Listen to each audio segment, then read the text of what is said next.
And here we are, Roundabout Cast 97. Starting off strong. We have a we have a lot of stuff to talk about. Yeah, Jesus. But I feel like we trimmed it down pretty well. Um, we have some notes to get the topics going, and we've avoided disasters today with Discord, and Tyler even had to run errands, and we all made it all good and healthy. And I kicked my parents out too. They were very amicable about it. Yeah. Nice. Joe, and I quote, "My parents will no longer be what did you say? It's permanently removed." I was like, "Whoa." My parents will no longer be here permanently. Okay, so we're doing murder now. Correct. But hey, nice, good. We can hear them in the back sometimes, very ever so slightly. All right, I know you're kicking us Mark. off. Joe, you're kicking us off since you're already talking about patricide and matricide. It's so true. But okay. So let me get my little notes things out here. That is not the right notes. That's from last time. Okay. Oh, you were so No, I got it right here. I just had the wrong page open. Over Memorial Day weekend, I went and saw the Rex up in Dallas. They are I want to say punk rock band, but that's giving them too much edge. I think they're just a little bit angsty and emo. I would say indie.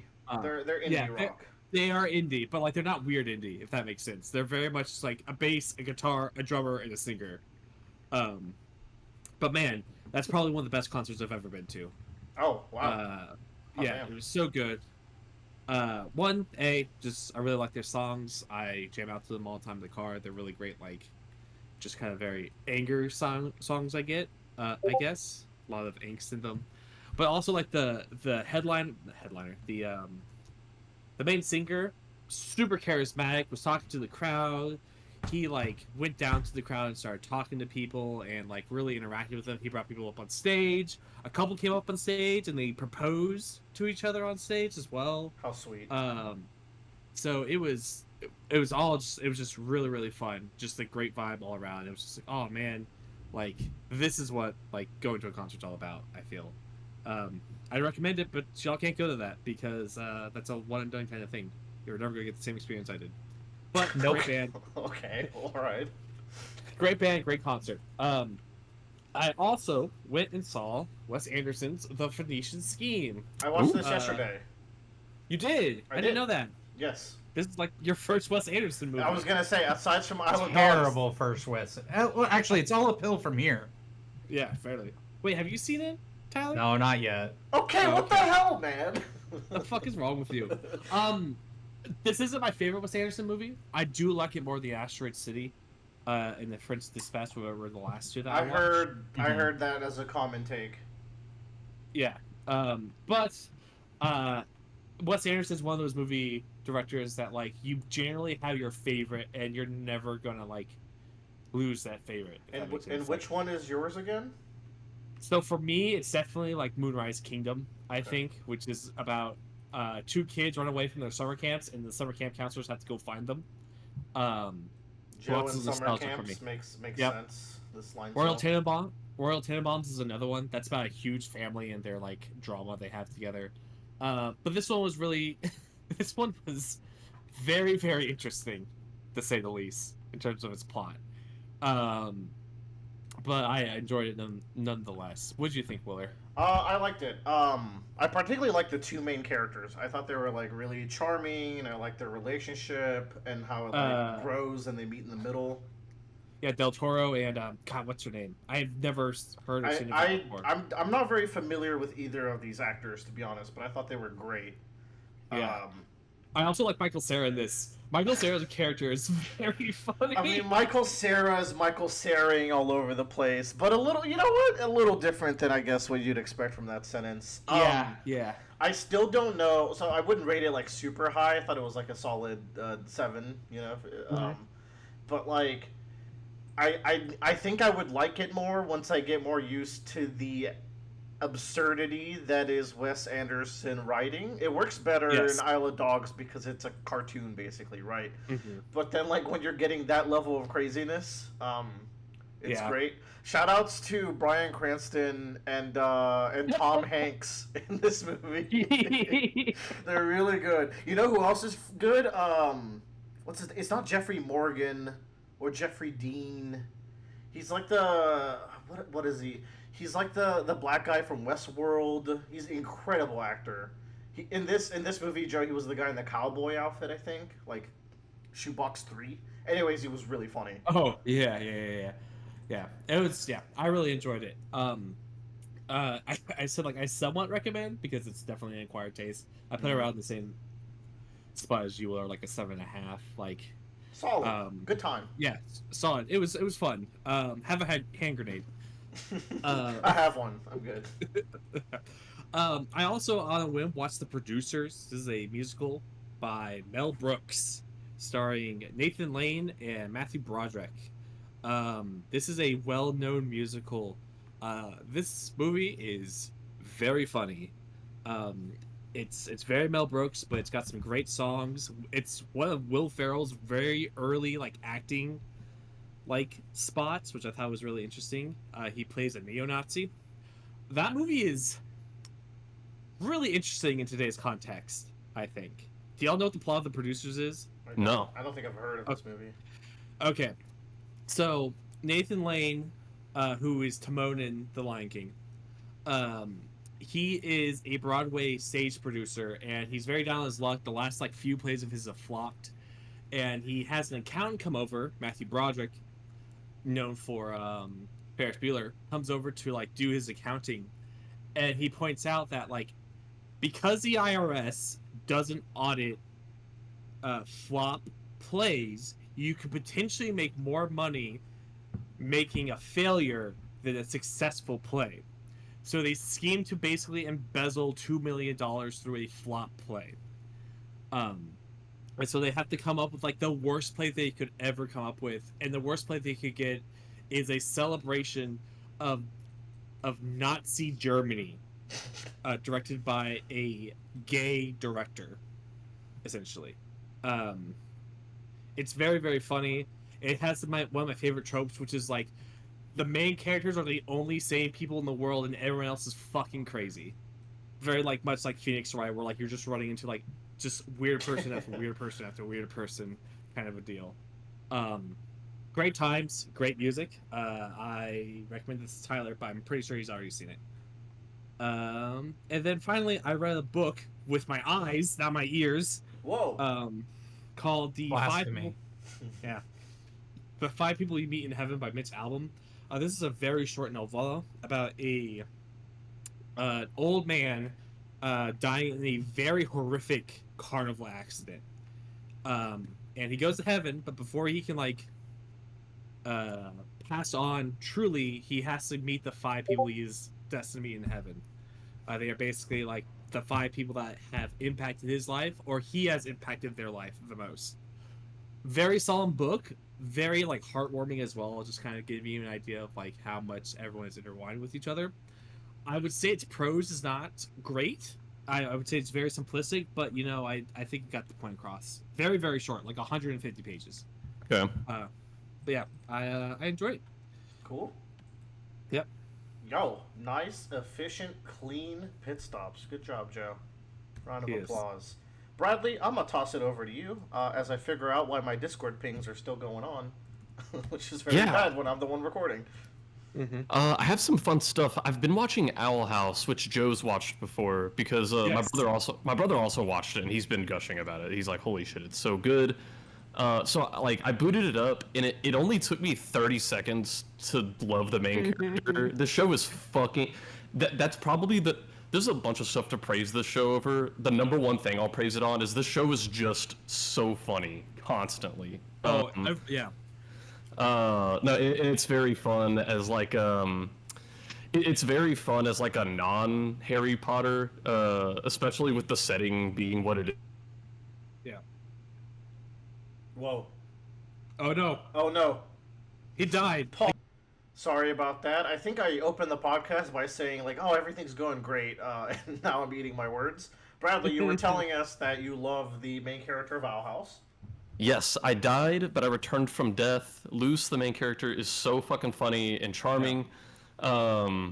She gets transported to an alternate world, which is kind of like the way she describes it is she's like, this is not the PG fantasy magic adventure I wanted, because it's like the world she gets transported to is basically like the entire continent is the corpse of this dead titan, and the sea and rain are boiling, and there's demons everywhere trying to eat her.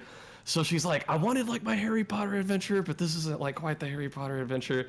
But no, like I'll probably want to talk more about this show once I finish the whole thing, because I heard the last season, which I understand is like 3 one-hour movies, is very, very good. But I guess one thing I would say about this show is that it reminds me of Steven Universe a little bit, in the sense where it tries to walk that line between being story-driven and episodic. Which I think both shows do that really well. And I think the difference here that I really, really like is that while Steven Universe is both story-driven and episodic, Steven isn't like desperate to get answers. He's not like chasing the mysteries of the world. Luce very much is. She's like, I want to see everything, do everything, know everything, which is very refreshing. And it was also cool because this show already looked good in season 1, but you can tell after season 1 they gave them a fat budget, because these fight scenes get good. Nice. I've seen a lot of anime influence in a lot of modern cartoons as far as like combat goes. That's cool. Very much so. There's a scene or like the section where Luz literally dresses like Team Aqua from Pokemon Sapphire. Nice. Yeah. I really like Owl House. I haven't watched the final season. What do you think of? I cannot remember her name to save my life, but the old witch that is in the Owl House. Like the main witch, Ida? Yes, Ida. Man, she's really cool. She's funny too, like all the characters are, because like the first episode we have this big emotional scene where her and Luce are like meeting and getting to understand each other, and it's like, us weirdos gotta stick together, and Luce is like, I'll live with you and you can teach me magic, and Ida's like, that sounds so good. And then you get to the start of the second episode and it's the morning, and Luce is like, I'm so excited, I'm gonna learn magic from this super cool witch. And she goes up to Ida's bedroom, and Ida's like, bitch, who are you? I haven't even woken up yet. But no, I like her a lot. And as you go into season 2, you learn more about her past, which makes her more interesting. So overall, very, very good show. Nice. What do you think of Owly, the house, actual? Oh, Hootie. That's the thing. Yeah, He's so annoying.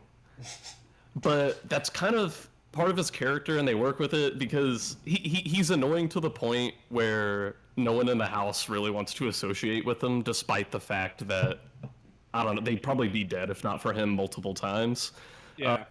And he even kind of gets his own story arcs where like he's feeling dejected by not being worth it to the other characters, and they come to see how valuable he really is. So like, honestly, like everybody in this show, even the side characters, gets their love. Yeah, especially like Luz's opposite, the rival character whose name is Amity. She has a really good arc too, because like even in one of the episodes I just watched, they're like, man, it seems like only a couple months ago you tried to get Luce dissected, and they're like, that was only a couple months ago. Yeah, that's very Vegeta coded of a character. Yeah. Oh, I love a good Vegeta. I think I've gone on record. Yeah, I really like Owl House. I need to pick it up again to watch it. I just kind of stopped when like they're like, we're gonna do a season, it's gonna be the final one. I was like, okay, I'll just wait till it all comes out on Disney Plus, which it should be now. So I'm very excited to get to that final season, because I heard it's like the 3 one-hour movies, and the animation during them is supposed to be spectacular. It's very unfortunate, because like they were going to do like a normal season, but Disney basically came in and was like, hey, we're only going to give you like this amount of budget, so they opted to do those 3 movies instead of like the 20 episodes to make sure that I know each of those everything was like done properly. Which sucks, because like season 2 they got renewed for a full 20 episodes and with a bigger budget, and it's debatably even better than the first season. So it sucks they didn't get everything they wanted for the third, but I'm sure it's still great. Yep. But aside from Owl House, me and Emmy have been playing this new roguelike game called For the King 2. I don't know if the game itself is new. It's new to us. It's basically it's 1 to 4 players, and it's kind of D&D-ish.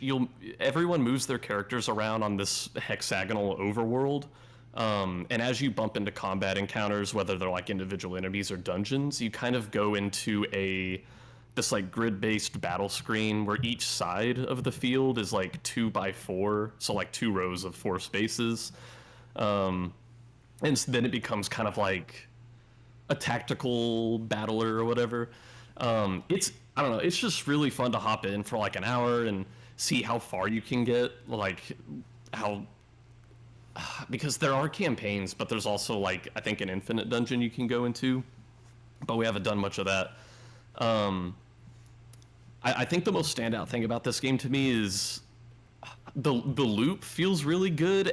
You level up pretty frequently, and every time you do, it feels like a significant power boost. Getting new weapons pretty much always feels good. It's not like Skyrim where I pick up my 17th copper sword or whatever. Here, pretty much every time I get a weapon, it's hype as fuck, and I feel so much stronger. There's not a ton to say about it. It's just a good time. Nice. Okay, those are the Bradley pit stops. Good pit stops. All right, let me jump in there. Actually, Now we get to hear Willer brag about Switch 2. Clair, Obscur, Act 1 is going to be pretty long. You want to do that? How about you go next? Yeah. Okay. I thought you might want to save it for the end. For Okay. Middle into it. So you want to make a real topic out of it? We can because we're good on time. We're actually like ahead of schedule right now. Prophesize a real topic will come out of it. So, okay, I respect that. But how about you do your little movie block then? Okay, yeah. Okay, so Kelly and I watched the Piece by Piece, which is the Pharrell Williams movie. It's very funny because it's done in the format of a Lego movie, but like, you ever watch those like TLC, like looking back at Robin Williams, or the like or it's just like called like Usher, and it just shows a bunch of celebrities being interviewed in a chair and everything, and then it goes to clips about the person that the documentary is. It's that, but in Lego form. Cute. And it's the story of Pharrell. Yeah, so nice. it was pretty cool. It talked a lot about the Neptunes too, and like where they came from. Which, if you didn't know, the Neptunes, Pharrell Williams, like we know Pharrell Williams' name, but the Neptunes were the group that kind of did all of the mixing during the early 2000s and like basically all the 2000s. So it was him and 2 other guys that he grew up with, and they started mixing and making music like in high school, for a major record label actually. So it goes a lot more into like his friends that kind of like made a lot of things the way they are today. Like basically the Neptunes are like impartially responsible for all of the pop music of the 2000s. Which is kind of nutty. I've heard the name dropped before, but I didn't know. It's Pharrell and 2 other guys, his good buddy Chad. But like essentially how they got into the music industry is like they were making weird beats and selling beats and shit. And like it was kind of a chain reaction where they worked with somebody that they knew pretty closely to make one song, and then that like hit number 1.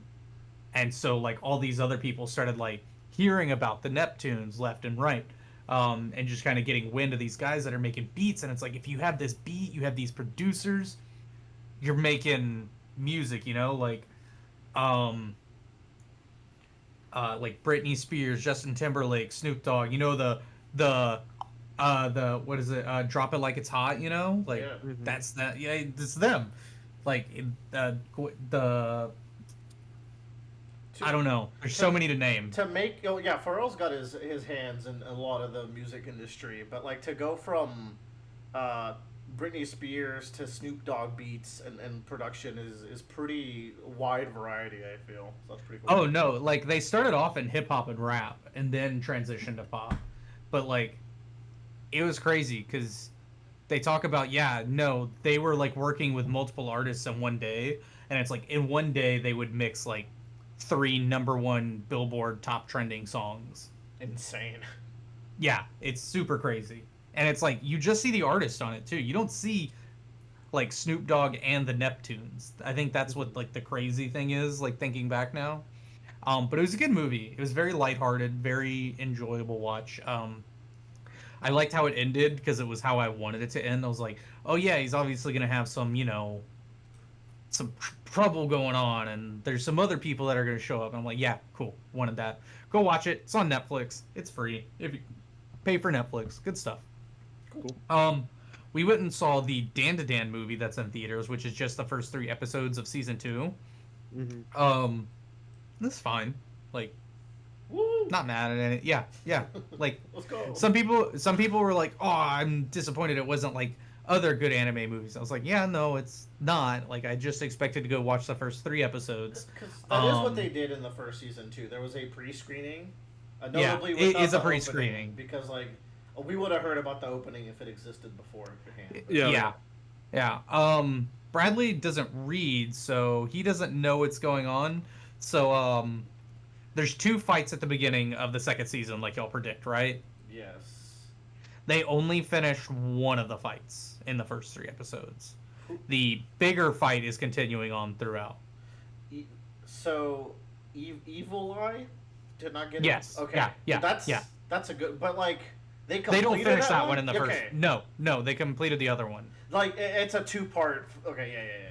Yeah, there's 2 fights going on at the then same that arc time. goes into, like, a whole nother thing, if I remember correctly. Yeah. So it's like, okay, yeah. And then it goes into a whole other thing. Yeah, it goes deep. Yeah, no, we haven't gotten to that far yet. The We're literal, just at, the literal rabbit hole does go deep.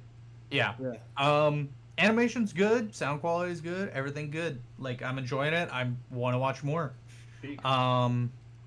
Let's see. And then I watched Friendship, which is a movie with Paul Rudd and Tim Robinson.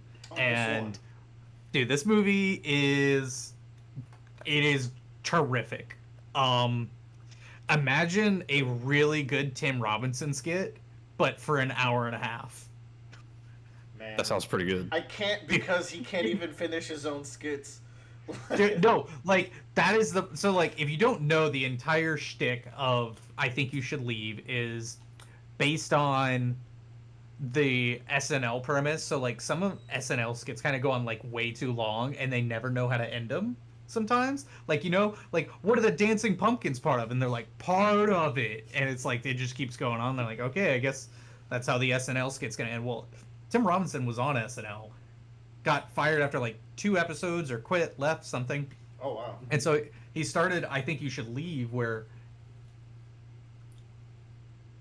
it's all about the skit goes on way too long, it gets awkward, and then it's still going. And I Think You Should Leave. Yep. Makes sense. Yeah. So this movie is great. It should absolutely be a part of Movie Roulette. Ooh. I would rewatch this again. Dude, it was actually really great seeing in theaters because everybody was like, it's like, we went and saw it at Alamo. And Alamo is a very quiet movie theater, okay? But, man, we're like watching it. And it's probably like the first 10, 15 minutes of the movie. Quiet, normal Alamo. And then something happens.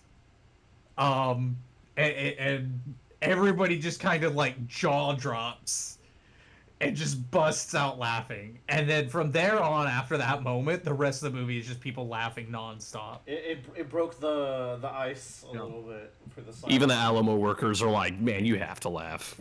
Yeah. You're allowed to laugh in a movie theater. Yeah, it was very nice, except towards the end of the movie, it gets a little... It's, slow. We all had to leave because someone was snoring. So, in Tim Robinson fashion, someone fell asleep, and he should have left because you can hear it over the movie. Has anyone else seen this movie yet? No. Okay. You should watch it. I'm sure I will eventually because Tim Robinson is very this friend group coded. Like he's like a unifying glue. Everyone loves him. It's just a common theme, so I can see this popping up in the future. Yeah, I would highly recommend watching it with somebody else. The group awkwardness is very fun. Watch it with other friends. Watch it with your family. Watch it with your parents, Joe. It'll be a good time. Well, they don't live here anymore, so. Well, Go over to their house. well, they've been dealt with, Yep, they have been dealt with. so you don't have to worry. Yeah, that's it. That's all for me. Sweet. Oh my goodness. I have to fill up the hour gap. We have like a 35-minute gap before we hit our hour like quickies. So I got all the time in the world here, but I won't use it. Okay. The Switch 2 launched. I'm one of the chosen few. I'm Probably I was watching from outside the window with tears in my eyes. Real Squidward meme hours. Okay, but here's the thing, like, there's no fucking. This is the worst console launch of all time. There's no games on this shit. It can't be worse. It's not worse than the Wii U launch. Let's be real. The Wii U probably had like two brand. Didn't it come out with Splatoon? Like that's pretty hot. That was the first time. Okay, you know what? Willard, you have to pay money to play games on the Switch 2 that you've already paid money for. No, I don't. Do I? What games? To upgrade games, don't you have to pay? What game? I haven't had to do that yet. I think people might be playing bad games. Yeah, maybe like you Zelda. might be onto something though. Because like the Wii U might have had better launch titles. Like obviously we have Mario Kart World, and holy shit, what a fucking launch title. But the other day, I think even Tyler was asking like, what else is there to play on this? And I was like, well, there's the Nintendo Switch 2 edition of this game, and the Nintendo Switch 2 edition of this game, and the Nintendo Switch 2 edition of this game, and Welcome Tour, which is actually ass. Yeah. So it's like this is an investment machine because I want to play Dusk Bloods and Pokemon and Mario Kart. So it's like I got one of the three, and Donkey Kong. That's actually Donkey Kong looks fucking hot. And also today they announced the first Splatoon spin-off. Yeah, what's up with that? They announced it unceremoniously. They announced on the Switch 2. They gave you a push like announcement. You'd think they would have just announced it a couple weeks ago when they were announcing all the other bullshit. I don't know. It's weird. So it's like, however, the games I have played that are backported are really good. Primarily Hyrule Warriors and Bayonetta 3 are 60 FPS in both modes. That's huge. Nice. That probably does go a long way. Those are games that I like playing. I like the idea of going back to them. They've got huge buffs as a result. Pokemon runs well. Like I never thought I'd see the day. On my knees over here crying at 60 FPS. So that's really cool. And yeah, so Mario Kart World is the game to play. And lo and behold, it's fantastic. The movement feels incredible. The tracks are really cool. Very, very dense. Like some of them, you come into ongoing traffic, like which happens in a lot of Mario Karts, right? There's just so much going on, in that like traffic as you're racing the other players and dealing with like everything that could be happening with like the gimmicks of the traffic. A lot of like tricks, wall riding, speed runs, and like time trials of this are gonna look insane because the skill ceiling is the highest it's ever been. It's got the same depth as before. I don't know if I like it as much as 8 yet because I compared it to a Monster Hunter thing where it's like, this is the best base version. However, I kind of just like the huge buffet of tracks that 8 has, and the gameplay of 8 is still very good and very deep, even though this is deeper. I need to see if 24 players is worth it in the long run, right? Because like it might be just too chaotic. Like maybe we live in a world where 12 to 16 was the sweet spot, and we maybe went just a slightly bit above it. I forget. You know, the only real complaint I've seen about this game from people that actually like Mario Kart is that with the super wide lanes and so many players, sometimes the game can become more about the item game and avoiding other items and managing like your current position in the race than it is about like being a master of that particular track. To be fair, every Mario Kart has those sections and can boil down to that. You know, like it all depends on item luck. But I feel like with 24 players, in like especially in the beginning, if you're in the middle of the pack especially, it's just like I have no control. Jesus, literally take the wheel. And like protect me from the chaos, which is still kind of fun though. But go on, Bradley. What are some of the other things you've heard? That's the only real negative I've heard from people who play Mario Kart. I've seen so many fucking positives though. Like with all the new movement options, Oh I'm just thinking like God. the possibilities for tracks that can be built by the designers has multiplied, I feel like. Even I've done cool things on the fly, it just comes to you naturally once you learn the systems a little bit. You're just like, I'm gonna try it in this. I'm gonna try to do a trick here, and like you get it a lot of the time because it's intuitive. It's not easy, but it is intuitive. Another thing people do complain about is the Grand Prix mode is a little scuffed. You don't get to run through the whole courses. However, Grand Prix is something I do like once each, and then I'm going to be playing online for the rest of eternity, where it's normal. Which brings me to the last thing I want to bring up. Knockout Tour is the coolest mode they've ever added. That sounds like the jewel, man. That's what I'm excited to play. It's like the most lock-in game flow kind of gameplay you can have, because it's like, unlike normal Mario Kart where you can take it easy, you can never take it easy here. And like, you're also incentivized to play well because it's like you want to make it to the next track. When I'm playing a normal course in online, if I lose, I'm just like, oh, whatever. But if I'm playing Knockout Tour, it's like I really want to get to the last four, and it kind of fixes the issue of the middle pack being too chaotic naturally, because after you get past race 1 and 2, it becomes more and more intimate, where it's like it's just you and the survivors, and it's like you get down to like 12 players, you get down to 8 players, and it feels really controlled, really intense. You've been racing with these guys for like several minutes now because it's all one continuous race. So they kind of knocked it out of the park. I hope that they add more like routes, so because the world is one contiguous world, and Knockout Tour just like takes certain laps and like combines them together, like routes you into a path where you're just continuously racing between track to track, right? And it's like, I hope they just add more variations. Even with the tracks they currently have, I'm sure they can make it so let's take lap 4 from this and lap 1 from this and yada yada, and like just keep making different routes. I am concerned for how they're gonna add tracks in the future, because it's like, are they gonna have to add it to the world and like expand the continent's mass?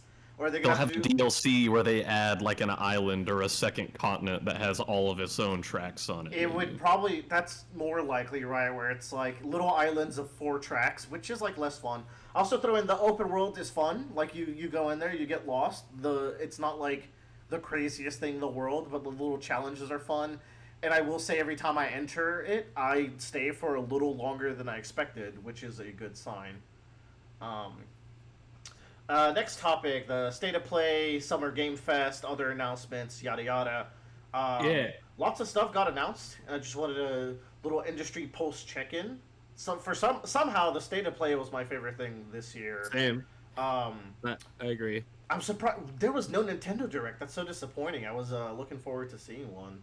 But more importantly, still no Kingdom Hearts 4. I mean, come on, stop coping, little bro. Shit. They just dropped a bunch of new screenshots, which is how you know that they're like, we don't want to show anything yet, but we're trying to get people not to go crazy. But in the State of Play, some cool games that got announced were Bloodstained sequel. I really love the first Bloodstained. Yeah, that was for you. Final Fantasy Tactics, which does have new content, Bradley. So that's the thing. I was complaining because I was like, they've already remastered this game before, and the previous remaster did a bunch of stuff like literally adding new classes, and I think they'll just do more of that. Yeah, like. So I don't know, like, there is cool stuff. I think they're gonna have they have the old translations, but I think they're also gonna have like new translations, better UI, which the better UI is very much liked by me. So I don't know. Same. I don't know. I think it would be cool if they added content like the previous remaster did, but if they didn't, I mean, it's still a good game there. So yeah, I think they will, and they will also keep the original version, so you'll have the option to play both. Okay. We heard about Capcom's Pragmata for the first time in years. That was just funny more than anything. It does exist. Yeah. Romeo is a Dead Man is the first Suda 51 game that I've been like genuinely interested in. That trailer was super cool. What else we got? There was a game. Oh, go ahead, Tyler. I was gonna say Romeo isn't dead. I want to be excited for it. I'll have to see. Yeah. because I'm a huge fan of that series. But like, I I didn't play anything past No More Heroes 1, so like I'm sure everything got better, but they probably found their niche that sells really well in their target audience. So I just may not be a part of that anymore. Yeah, I mean, I'm a bigger action game fan, so like I've never like I was never that into the No More Heroes, but this might be the one for me. Sea of Remnants is very well Oh, regarded. yeah. It is a RPG JRPG pirate game, which I've been begging for, especially after And your puppets. Yeah, your puppets. Very Expedition 33, like a little bit vibes almost. Yeah. Just like in concept, but it's pirate based. And after I mentioned that the pirating aspect of Pirate Yakuza was very disappointing this year, my heart still yearns for a return to the oceans. And finally, like Tokon. Okay. Tokon is big fucking news if you follow fighting games. Like Tokon's crazy. Tokon D's. Tokon these Yep. nuts, yes. It is the Arxis developed Marvel 4v4 game. It looks incredible, but like the fact that Sony approached Marvel and Arxis to make this, and then like they cut out Capcom as the middleman, even though they just put out a collection of all the Marvel vs. Capcom games, it's like that's very. I use the word unkosher for how you usually see like Japanese game devs. You say just put out, but they put it out a year ago, and you know, like this game was probably in development for like 5 or 6 years. Well, that's but yeah. okay. That's in the grand scheme of things. That's just put out, basically, right? Like, Yeah. it was in development during this, so it's like kind of crazy. Was that the goodbye tour? Is there going to be 2 Marvel vs. Capcoms coming out? Like, I don't know. Yeah. Who knows? Also, there's a lot of tag fighters. They just announced an Invincible tag fighter, which it looks pretty cool. But I don't really like the Invincible roster in the fighting. That one didn't look good to me, if I'm being honest. Like it didn't really appeal to me at all. The way that everything, like, which I usually I'm like, okay, whatever, I'll give it a shot. But this one was like the first one I've seen of a fighting game. Where, like, I'm kind of not liking how that all is looking in terms of like. It's literally a roster of 70% Supermen, like, and they even put Bulletproof in the game. That's just like a hey, we need some diversity in the roster because this guy is in the show. I don't remember if he does anything, and they put him in before like Battle Beast, which people like, which also doesn't do anything. But I digress. And then like when you get to the non-Viltrumites, you get like Alan, who is also Superman. So it's like oh man, that's gonna be an interesting roster. On my side of things, in the Summer Games Fest, there was Resident Evil 9, which is awesome. It's crazy we're going to Raccoon City finally after so many years. It's about time. Yeah, you would think it'd be like the pull in case of emergency button for Capcom. And yet they're like in the top of their game, so it's like they must have had a good idea to go back there without an emergency, I feel. Yeah.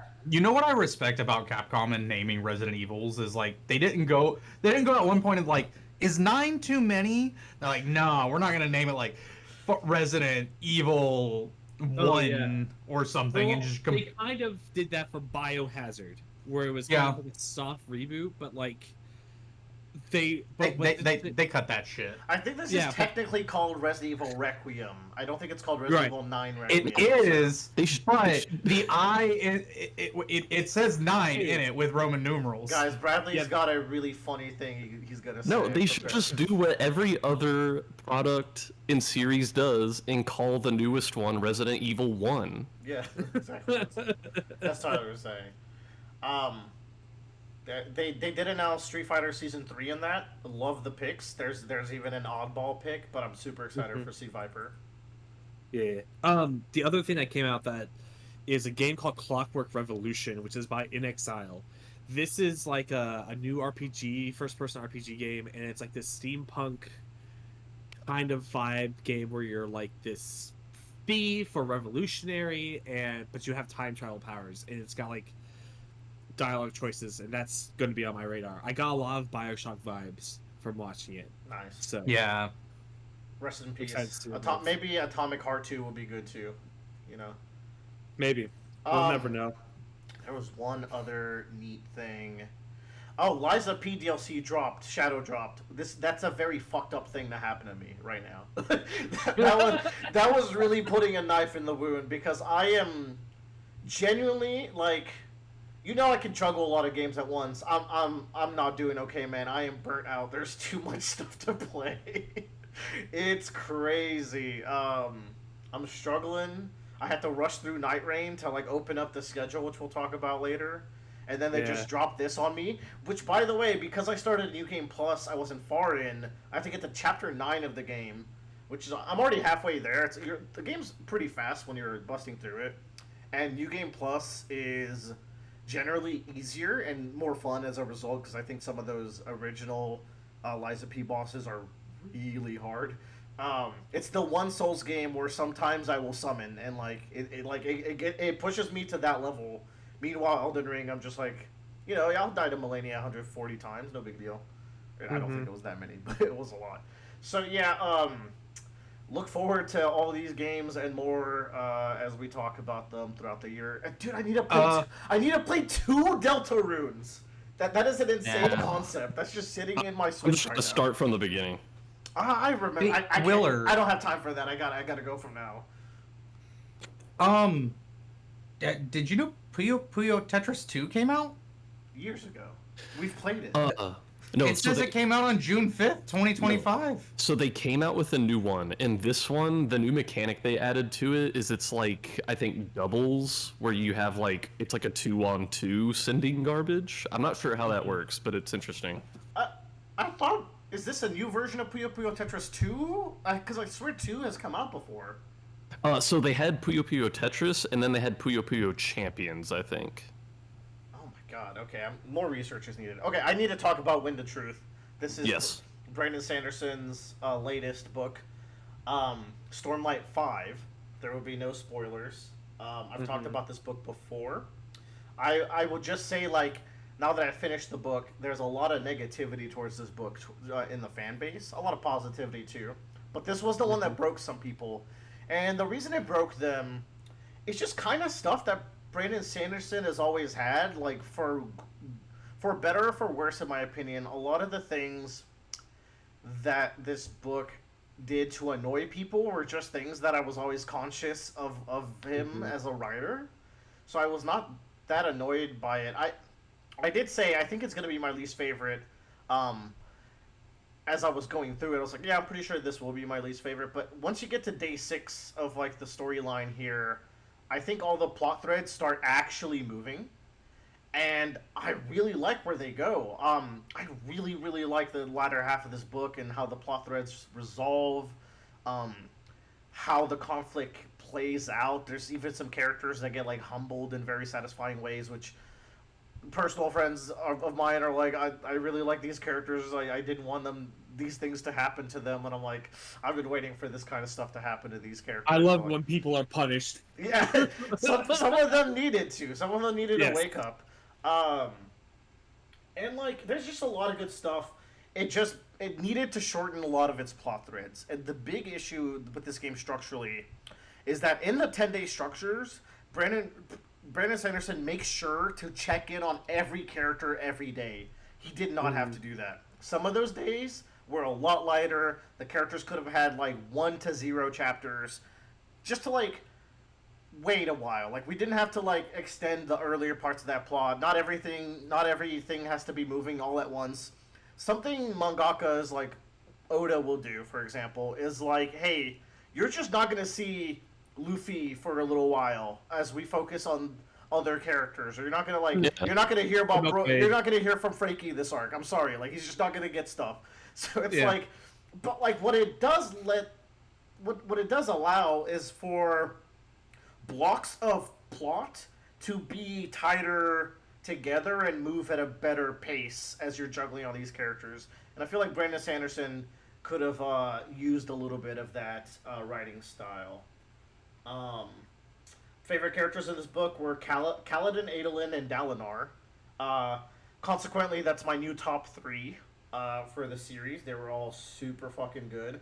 Zeth was really good in this book. It's his focal book. Every book is focusing on one character's backstory. I really like what they did with Zeth. And I did end up liking this book more than Oathbringer by the end. Um, but I think I would put the other three above it. But you know, I still think it's a really good, solid book. But too long. And one issue people did have is that sometimes the writing comes off as very modern. I only noticed it like once or twice, but it was really annoying people. So it's like I could see that being an issue. And Brandon Sanderson has even gone on record and saying like, yeah, maybe I slipped there a little bit. Um, but also, I feel like sometimes fantasy writers slip, and even Brandon Sanderson has slipped before. Where I'm like, it's whatever, man. Like, it's not annoying me that much to where like I'm going to be that upset about it. So that's wrapped up. I've moved on to my next reading venture. I actually have two lined up. One is another Brandon Sanderson book. It is not a Cosmere book. It's like Emerald Tress by the Emerald Sea or something. Yes. I hear that one's really good, and I wanted to do a Brandon Sanderson that's not Mistborn yet. And I have no more Stormlight to read for the next 8 years. Like, that's when the next Stormlight's coming out, he said. Because he wants to do other things and prep for the latter half of the arc. But the one I'm currently reading is The Republic of Thieves by Scott Lynch. I've read 2 of his books before. It's the Gentleman Bastard series with Liza Locke-Lamora and Red Seas Under Red Skies. The latter being, like, one of my favorite books for sure. I really loved Red Sea. This guy is the king of prose. Like, we were talking about good prose last podcast. Scott Lynch is the best prose writer that I know of. So always a joy to come back to his world. And as soon as I'm back, like, I don't remember a lot of the plot details from 1 and 2. So I had to do a little bit of catch up as they're going through the story. But man, I am really liking this one so far. And apparently it's everyone's least favorite. So, like, I don't get it. So far, it's excellent. I've loved everything about it. And it's also relatively short. When I'm reading at my 1.5 speed, I only have like 13 hours left. That's like, you know, I'm just going to boot up ZZZ one day and catch up on all the content I haven't done and just put that on and make like a big amount of progress. It's going to be great. But, okay, cool. That is the Pitstops. Mine did go extra long, but I made a little state of play discussion there since we had... And that was for everybody. Yeah. All right, Joe. You've been sitting on this one since last podcast. I have. Holding. Hold. My little quickie. Which, sorry, Tyler asked Clair if he's Obscura. No, that's become a real topic now. Oh, way down there. Okay, I'm sorry. So sorry, Joe. I will dedicate to that. Joe? Okay. Yeah. Go ahead. You've been sitting on this. Tell us about Indiana Jones and the Great Circle. Okay, so Indiana Jones and the Great Circle is by Machine Games, who also developed Wolfenstein. Oh. Series. Yes. So here's the thing about Indiana Jones and the Great Circle.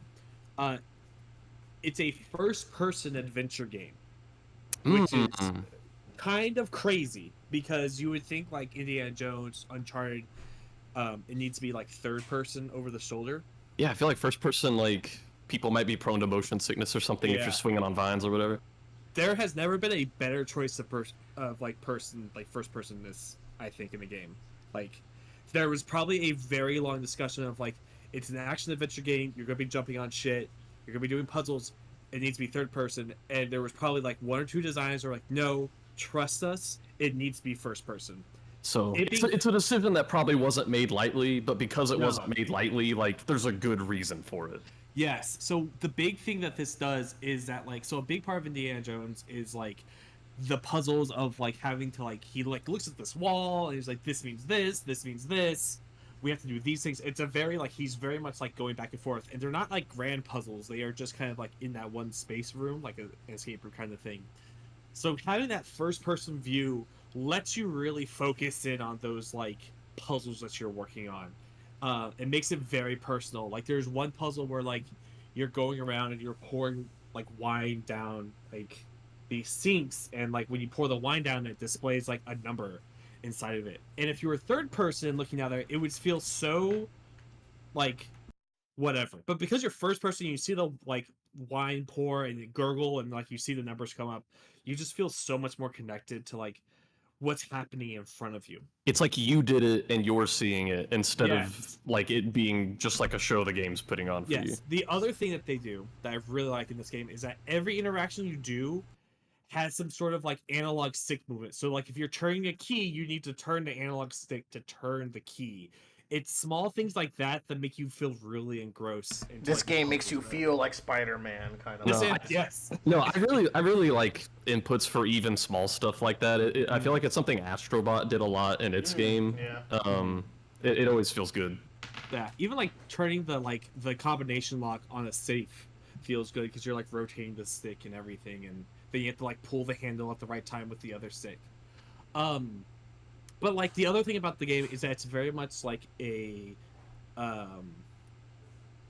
it's like an immersive sim light. Like you're not going to be making choices that are going to impact like the story of the game, but you can just wander into situations that create their own stories. So like for example, one of the mechanics of the game is that you can find disguises and you can disguise yourself.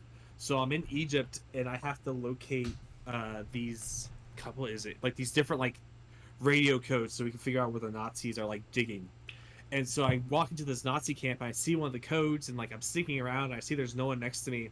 I go and I grab the code, but right as I grab it, like I turn around and there's an officer and I'm in a restricted area and he calls the guards and I have to knock him out and then I start running away from the guards that are chasing after me to eventually like jump over a hill and like get rid of them. But I look up and there's just this pack of like feral dogs eating this corpse.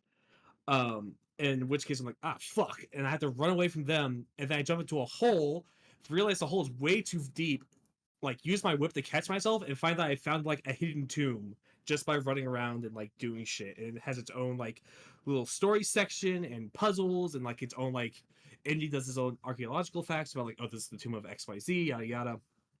It's incredibly immersive. It's like everything I wanted Uncharted to be and what Indiana Jones I want it to be as well.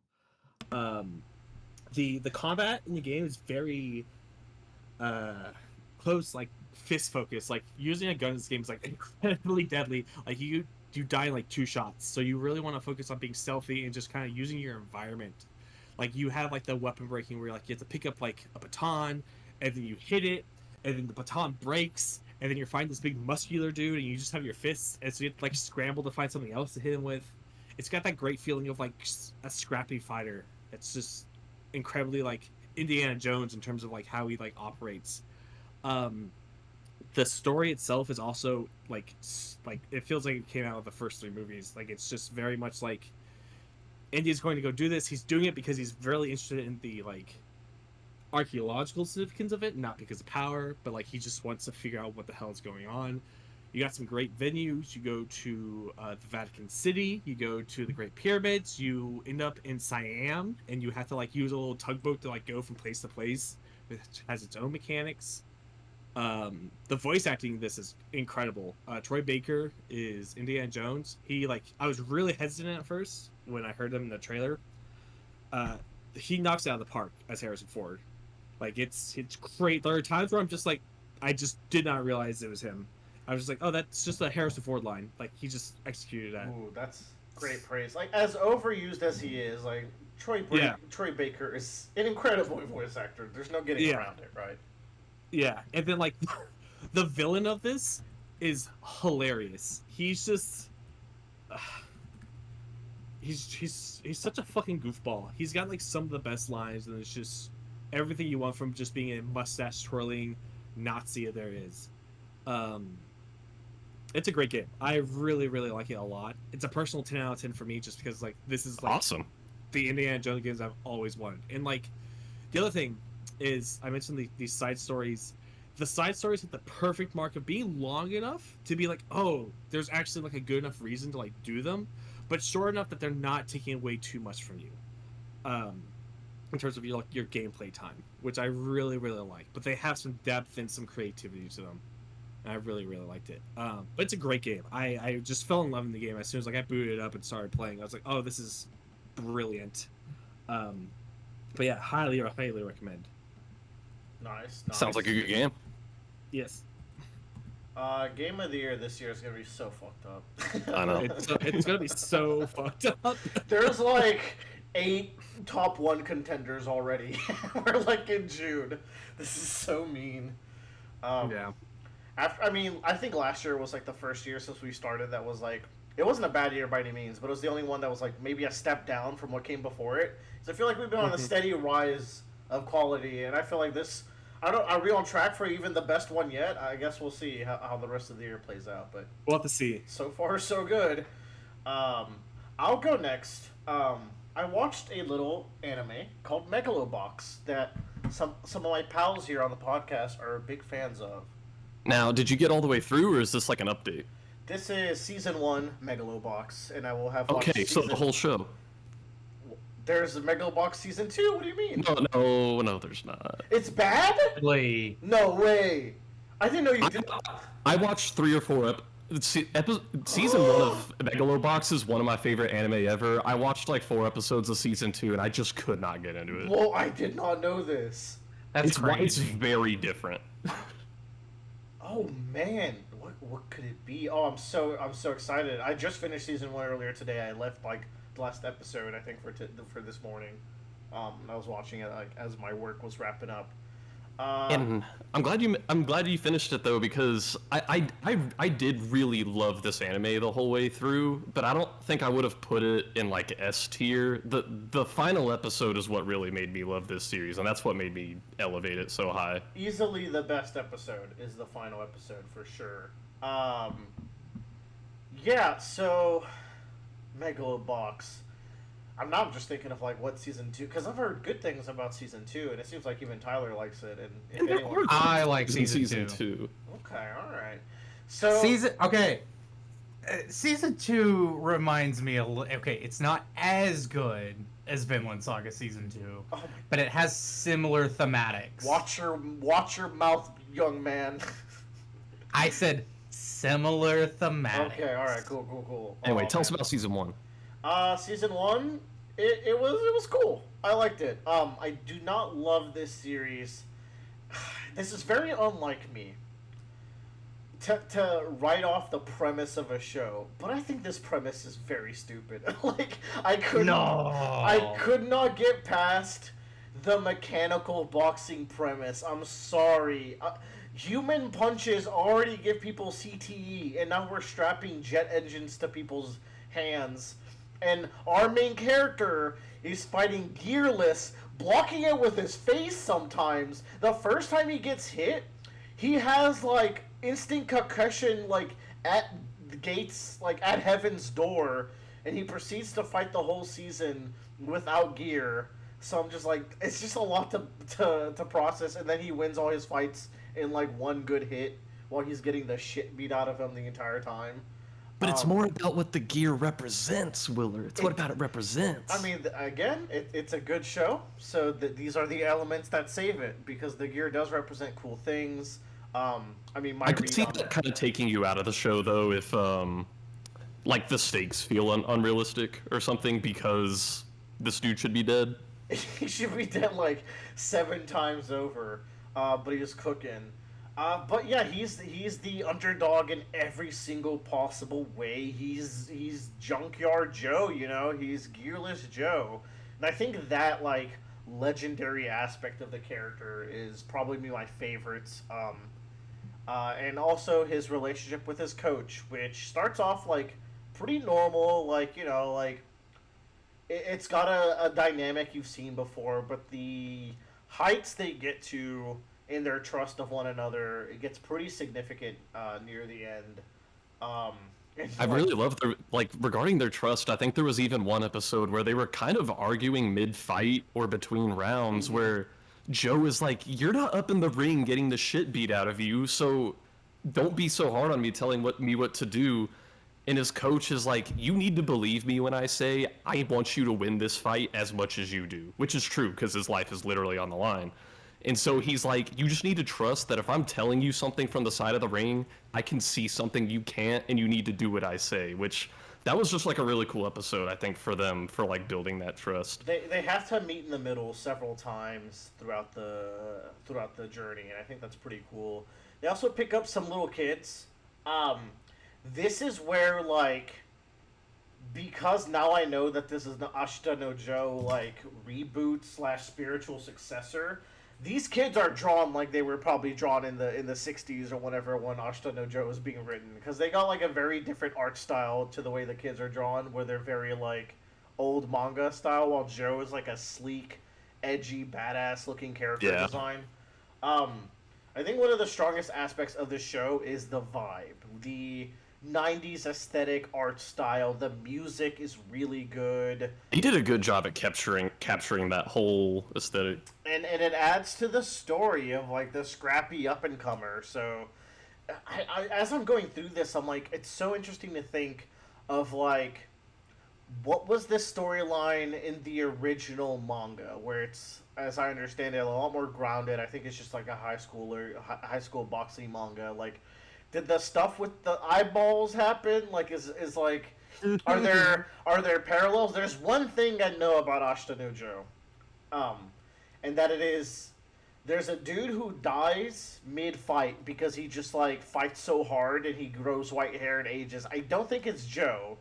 I think it's likely Yuri. Yeah. And I like how they adapted that in this storyline. Again, this is literally the only thing I know about that series. But it's just like goofy enough to where I know about it. There's also some, every 2 or 3 episodes, like a mini arc in this.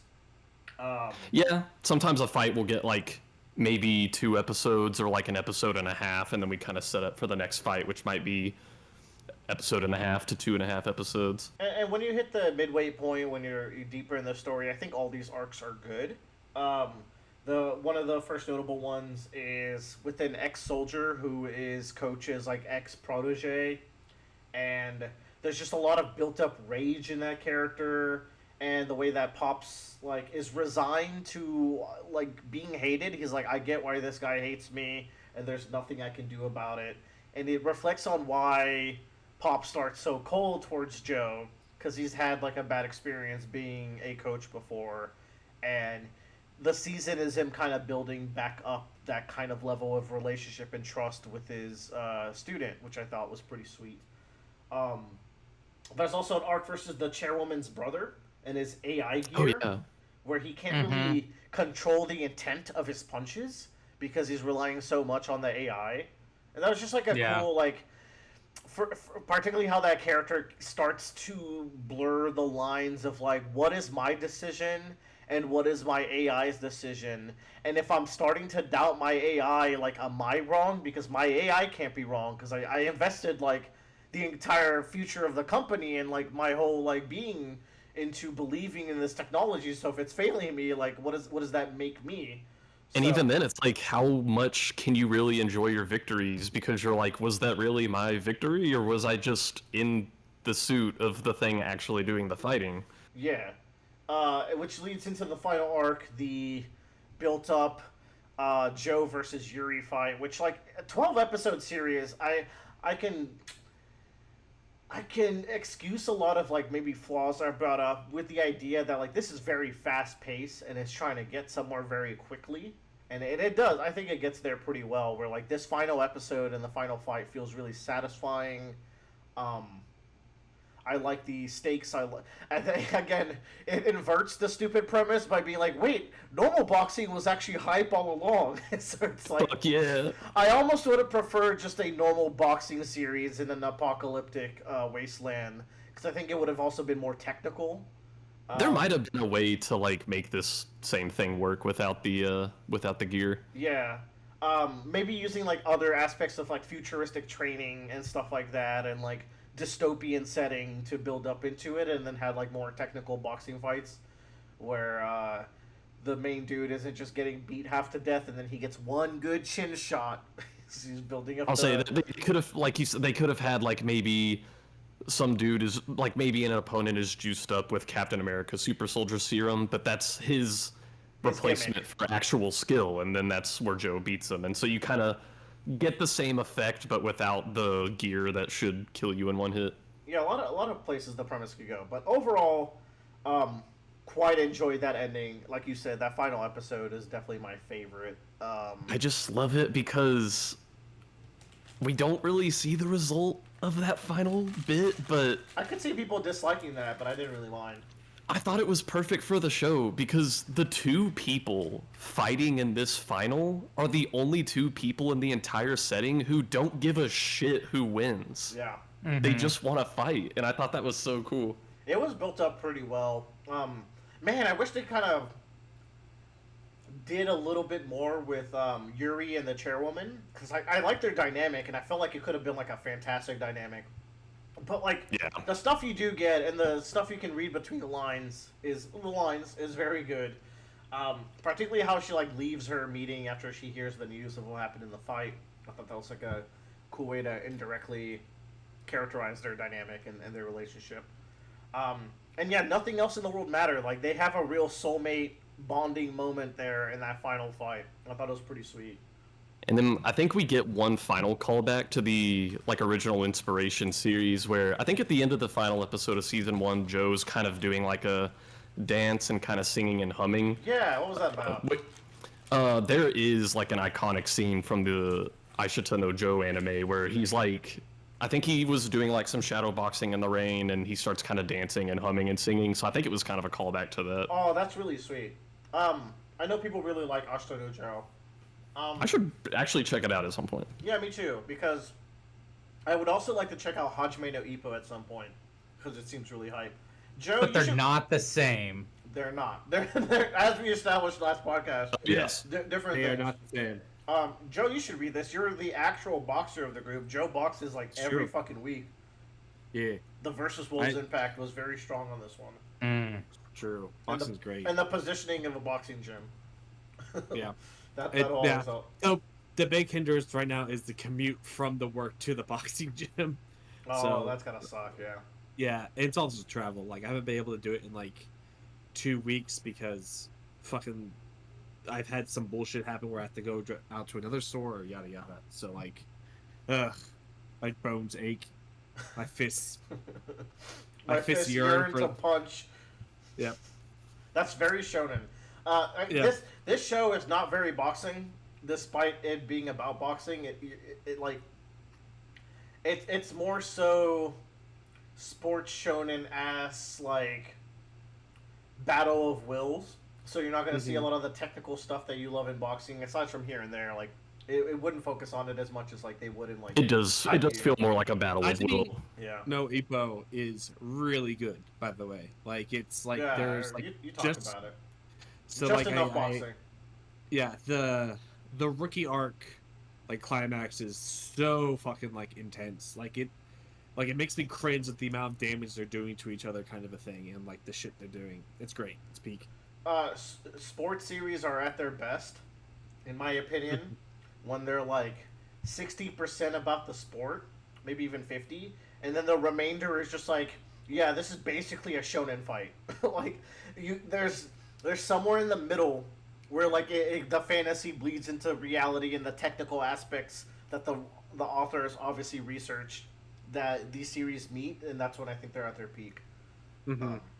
But you know, one way or the other. Like I like Kuroko no Basuke. That shit is not basketball. No. that shit is superpowers, and I like that. Like so, like you can do either or, right? But like I tend to like when they meet in that middle in that good way. I'd say like Megalo Box is like 30% boxing, 70% like vibes and the human spirit, which is also a good way to tell the story. You'll have to check out season 2 and let me know what you think. Because, like, there's a lot of stuff I really liked. I think the tone shift was just so radical, I didn't feel like I was watching the same show. If I like the first 3 episodes, you are obligated to watch season 2 so we can talk about it. Fair It's a enough. blood. It's, well, you know, I'll save it. We're gonna have our I like anime. Megalo Box. If he says it's good, I'll check it out. We're gonna Hey, have you our can give me anime that. talk soon, and you know how Joe came loaded with guns? I think it's time I bring my guns of my own. And unlike Joe, where he threatens to like leave our entire friend group in existence if we don't do what he did, what he told us to do. I have justified weapons to pull out when we talk about anime in the future, and that's just a little tease for later. Whenever we can fucking schedule that thing, that's the bigger blocker to anything. But that's Megalo Box. Bradley, you watched the Rehearsal season 2. Yes, and I'm so curious. fucking excited to talk about it. I'm so sorry you guys are gonna hear this stuff with spoilers, but I have to spoil the whole thing. That's why I'm stepping away. Damn. Season 2 is very different. Can we get the non-spoiler and then Tyler step away? Yeah, we can get some non-spoiler. I will say, Season 2 feels like a very different show than Season 1.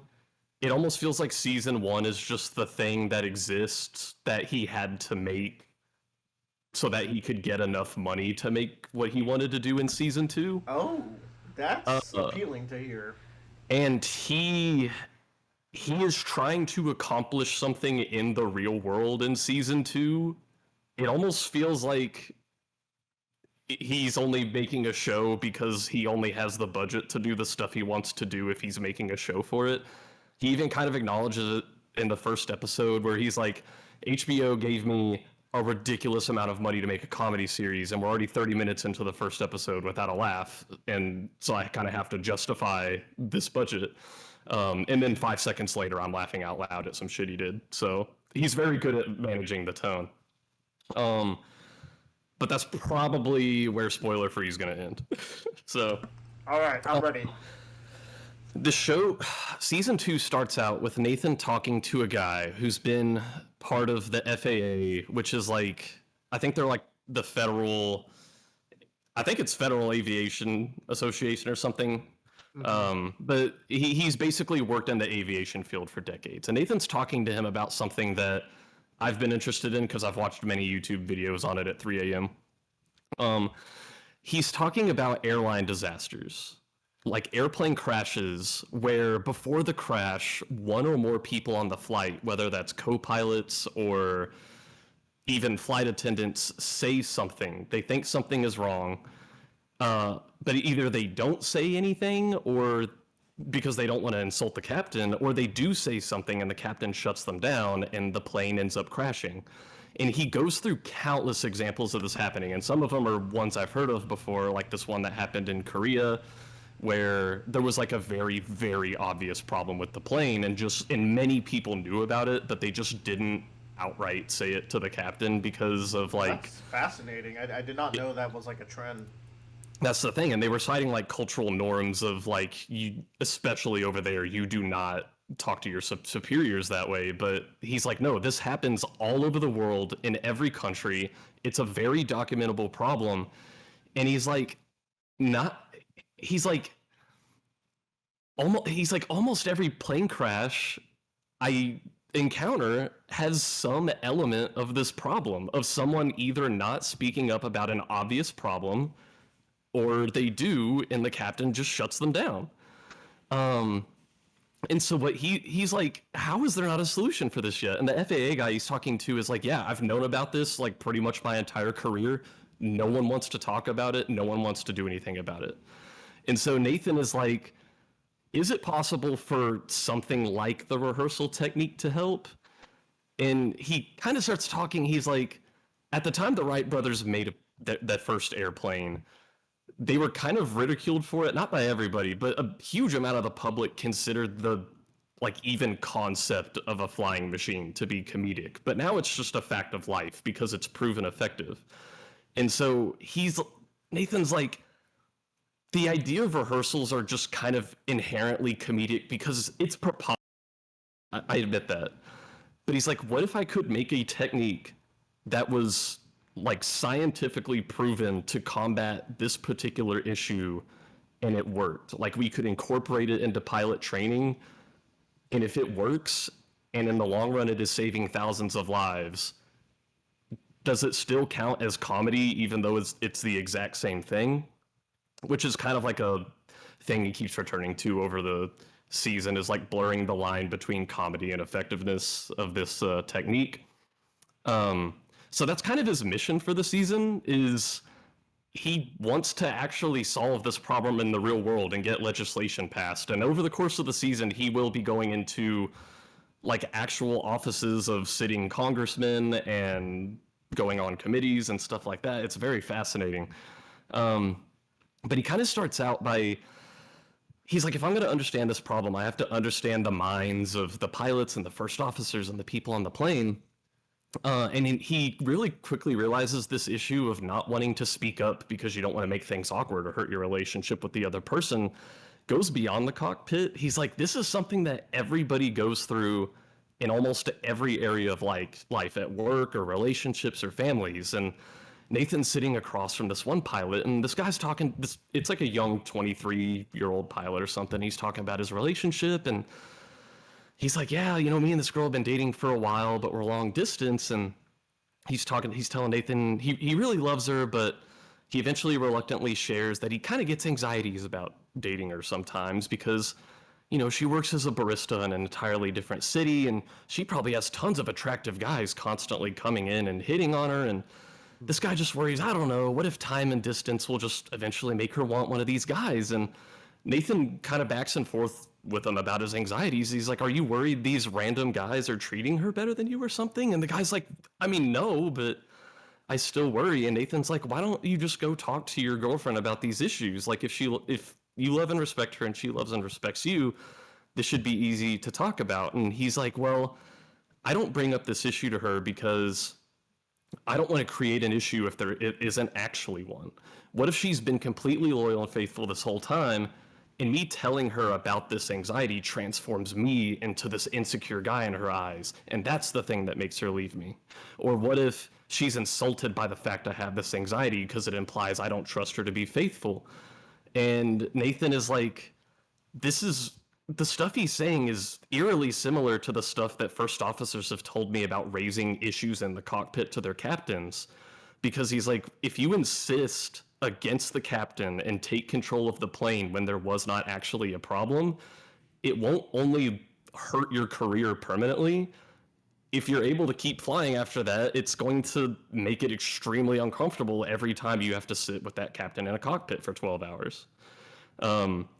So that's kind of like the core of what he's trying to get at in this season, and he has a bunch of different scenarios for it, is trying to figure out why people don't just say the obvious thing whenever they need to get a feeling out or whenever there's something concerning. And I thought it was really interesting that that's kind of the focus for this season, because that's kind of at the core of everything Nathan does, is putting people in uncomfortable situations.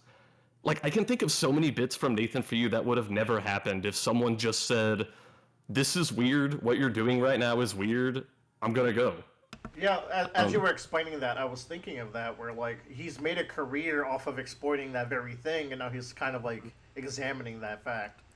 So, I don't know, it's just really interesting. I think he's very just hyper-tuned into that aspect of people. And he uses it for very comedic purposes in a lot of his career, and also here. But I think he's trying to like figure out a way to break people out of that line of thinking. And so one of the things he does in the first episode is he takes that guy who is talking about his relationship issues, and he puts him in a cockpit with his girlfriend sitting in the captain's chair. And that is where he gets this guy to confront his girlfriend about the relationship issues, which is probably the most uncomfortable fucking conversation I've ever seen on TV. Holy shit. But he's trying to like cross this guy's wires of being able to speak your mind freely while in a cockpit, which was really interesting. And he does different experiments like this over the course of the season. And so I know Willer's main gripe with season 1 is that like it's not as episodic as Nathan For You. We kind of we were episodic for like the first 2 or 3 episodes, but then we kind of stuck with one thing that wasn't as exciting for the rest of the season. That one thing, it gets kind of boring as well. It gets kind of boring. It seems like this one's not. That's the thing. We're kind of focusing on one consistent theme this entire season, but it's far more interesting. I think the only episode y'all might find boring is episode 2. Out of the 6 episodes, that's the only one where I was like, I don't know. But in any case, eventually in one of the episodes, I think it's maybe 3 or 4, he comes up with this idea of giving first officers and captains, the 2 people in the cockpits, a short script that they would have to perform a short, like 30-second scene. And the characters in this scene are First Officer Blunt. He is a first officer who always speaks his mind. And also the other character is Captain All Ears, who is a captain who is so just secure in himself that he has no problem hearing any kind of criticism. And his like, my idea is that if I have them act through this scenario, even though it's fictional, I think they will act more like this in the cockpit. They will be more receptive to sharing how they feel and taking this information. And it kind of actually works. Even when they don't do it. Like, some of these pairings will look at this little script they gave him, and they'll kind of bond over how fucking stupid it is. They're like, First Officer Blunt, what the fuck? But then after that, Nathan has the desired effect. They're actually talking and sharing with each other. And there's also a big aspect of the series about like pilot mental health, because as Nathan is meeting these people, he's discovering that pilots just can't have mental health conditions or even really get tested for them without risking losing their job. He's like, there are a lot of undiagnosed pilots, or ones that like pilot, I don't know, loses his wife, loses his dog, can't go to therapy for it. He could be depressed, wanting to kill himself in the cockpit. You'll never know. I hate to be this guy, but that kind of happens a little bit in Breaking Bad. It's not a pilot, but it is the flight transition. But that's the thing, is he's like, it actually seems like it is the person in your cockpit flying your commercial flight could actually be more likely to have unaddressed mental issues than a random stranger, just because they aren't allowed to think or talk about that kind of stuff. And so while Nathan is trying to come up with, techniques on how to combat this problem with aviation, he even gets to go talk to a congressman in Washington, D.C., because this congressman is part of the subcommittee on aviation. But he's also an advocate for the autistic community. And what Nathan found out after season 1 is apparently the Rehearsal as a show just really struck a positive nerve with autistic adults. And he even goes and visits this center for, it's a center for, I think, it's called CARD, Center for Autism and Related Disabilities. And even the people there are like, no, like, there's been such a positive reception to your show because it feels similar to what, like, autism is a spectrum, but a lot of autistic adults will, because social situations might not be intuitive, they will build a mental model of the world and themselves and the people they're talking to in it and run through these scenarios to try to understand like how a conversation will go before they have it. And so that's how he found out that like apparently the autistic community is like really on board with the Rehearsal, and he actually joins their kind of joins their little community. And it's really nice because one of the things that was hilarious about season 1 is the budget Nathan has, and it's so much comically bigger in this one. Nathan, like, just in a throwaway sentence, he's like, so basically we built a replica of this airport, and it zooms out, and it's like, that is an entire fucking airport, and you go inside, and it has all the shops, and all the gates, and all the fucking everything. And he does that, like, in episode 1 or 2, and it's really cool, because once he connects with this autistic community, they actually set up a program where autistic kids who are afraid of going through an airport can basically go through this one he constructed to help them learn how to navigate and just not be as afraid whenever that time comes, which I was really cool. But then also because he is a part of this Center for Autism-Related Diseases, he's able to talk to this congressman and raise his ideas. But anyway, I'm getting close to the end because here's like the real kicker. The final episode of the season made me want to throw up. Oh, I can't wait. Because Nathan's like, For the past year, I've been talking to these pilots and getting to know them and their lives and what goes on in their heads and their mental health. But he's like, I don't know what it is like to be in a situation where you have hundreds of people's lives in your hands. No. Stop. And so episode 6 starts with him talking to various actors who have appeared on the show and him saying stuff like, if there is any amount of hesitation in your heart for doing this, I really want you to say no. And they're all saying yes. And I'm like, oh, is Nathan gonna fly a plane full of people? Bradley, don't say it ain't so, please. Oh my God. So the guy he's been working with who was on the FAA says nothing will change ever unless you can convince Congress that this is a problem that happens regularly on flights and there is a reliable tested solution to that problem. So Nathan at this point in the season is convinced that first officers not being able to voice their concerns about the flight to the captain isn't just a rare occurrence. He insists this happens on literally every single flight in some form or fashion.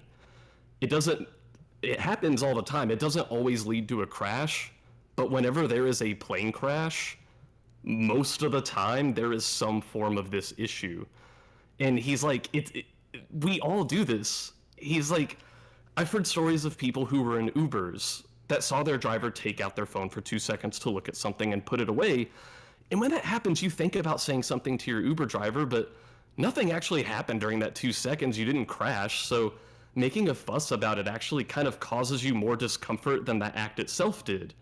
But you only feel that way because nothing actually happened. You have no idea the risk you actually took. That's such a good example, too, because I think anyone could relate to that, to be honest. Yeah, and that's kind of Nathan's point, is he's like, stuff like this happens, yes, on literally every single flight, and I am going to prove it. It just doesn't always lead to a crash, so the problem has gone unaddressed for decades. So Nathan, while he was making this season, over the course of 1 to 2 years, was training to be a commercial airline pilot, which he said was so mentally and physically exhausting because he's going from shoots to learning how to fly these planes and shit. And he doesn't just want to fly like a little seaplane. He's like, I need to get the experience of flying a commercial 737 with 100+ people in it to understand what is going on in that cockpit where these pilots cannot talk to each other. And he does it. Nathan ends up flying a 737 full of people in it. And you can go like on any publicly available website and see the flight record where he was the pilot and the path he took on this like 3+ hour flight, which I used to say Nathan can do anything in kind of like a meme way. After watching Nathan For You, I'm like, Nathan could be secretly ruling the world and we wouldn't know it, mostly as a joke. But after watching this, I'm like, I really feel like this guy can do anything. Like, I don't know. He's like, he was already making this show, which is impressive enough, I think. But just to go, I need to go learn to fly a commercial airline to do this, and he just did it. And so Nathan is flying his first ever commercial airline flight with tons of people on it, and throughout the flight, he is constantly because he's the captain of this flight, he is constantly asking his co-pilot, the first officer, if there's anything wrong, anything he's not saying, and every single time the first officer says no. And then finally inside the cockpit, Nathan pulls up that little script he talked about earlier with First Officer Blunt and Captain All Ears. And the guy in the cockpit with them is like, I don't want to do that. I don't want to role play. That sounds dumb. And Nathan's like, okay, that's the reaction I expected. But even after calling it dumb, a few seconds later, he's like, actually, there's something I gotta tell you. And he tells Nathan, he's like, you actually forgot to do some things during our actual takeoff. But he's like, it's okay. I did those things for you in time. Which is so terrifying because Nathan trained for so long to do this. And there was stuff he forgot to do. And his co-pilot said nothing. He just took care of it for him. But Nathan's like, he should have said something to me. And then he kind of looks at the camera to kind of signal, I'm telling you, yes, it happens on every flight. The first flight I did, it happened. And also, yes, I think this stupid first officer blunt thing is effective because this guy thought it was stupid, but 5 seconds later, he started telling me everything I did wrong. So, God, the final episode was just so fascinating. And he hasn't even necessarily stopped flying after that. I think that episode was filmed almost a year ago. And they show footage. He's like, I've still been flying 737s. He's like working with this program where he like recovers stranded 737s around the globe. Like he got escorted by the Ecuadorian military to this airstrip where he had to fly a plane to Brazil in the middle of the night. And he even has some people on the show ask him like, do you think you're gonna keep like making shows, or are you gonna be a pilot? And he's like, I don't know. So dude, the whole season was just so fascinating up to that conclusion, and I feel bad at all the stuff I've left out, but that'll just be treats for anyone who ends up watching it, because this season also just has some of the most unhinged comedic shit I've ever seen Nathan do. So I'd probably put Rehearsal Season 1 below Nathan For You, but I would put Rehearsal Season 2 above it. Wow. It's very good. That's I mean, this seems way better than season 1. It's so different, but I love it. I'm definitely going to watch this now. However, I'm going to wait a while so I forget all this stuff. But this is one of those scenarios where I'm glad you spoiled it, because like now I am more invested in watching it than I have been in the past. So this was a good spoilers chat. Yeah, I think the only episode you might get season 1 vibes on is season 2, just because Episode 2? Yeah, season 2, episode 2 doesn't feel as exciting as the other 5, but they're all still pretty good. Oh, at least it's early on, so could be worse. Yeah. All right. That's the rehearsal. I came back in and out just to check, and then Bradley goes, yo, when I got to the final episode, I almost threw up, and I was like, oh my god, no, I gotta go away again. Tyler, this show seems peak. It was a good spoiler. I've started it. Oh, okay, cool. That's why I had to like step away. I was like, I am in the midst of watching this show. I can't. That makes sense. Yeah. Dude, yeah. Tyler watched episode 1, and I told you about that conversation the guy has with his girlfriend. Tyler watched the first episode, and he's like, Did Nathan just cause these people to break up? Yes. Well, you know, that's not even remotely the worst thing he's done. No. So, you know, that's chump change. All right, Joe, what is Marvel Crisis Protocol? This sounds familiar. I had it on our Scenic Route last time, but I really wanted to talk about it because it's part of my bullshit that I get to talk about and force someone in the chair to listen to me rant about for however long. We have no recompense, so yeah, we must listen. Yes, it's true. You are my prisoners. Marvel Crisis Protocol is a miniatures game starring Marvel superheroes and villains. I think the best way to describe it, and Willer is going to come around and go, hold on a minute.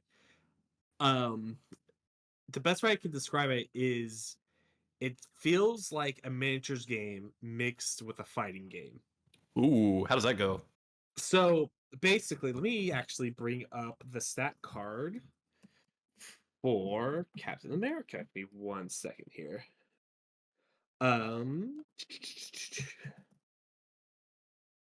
Okay. So basically, in this game, you will create a squad of 10 heroes. You will then, when you and your opponent meet, you will then randomly determine what the mission of that you are going to play that day is, and then from your 10 heroes, you're going to select around 5 to 6 of those heroes to actually partake in the mission. So you have some sort of like character select, but also some sideboarding going on. And each hero has its own gimmicks and stuff to it. So, but the thing that brings me up that like makes me say it's like a fighting game is like essentially throughout the course of the game you're building this meter by using your attacks, and then those attacks can then be spent on either stronger attacks or tactical advantages. So like Captain America here, like this is I did not realize it would come out this way.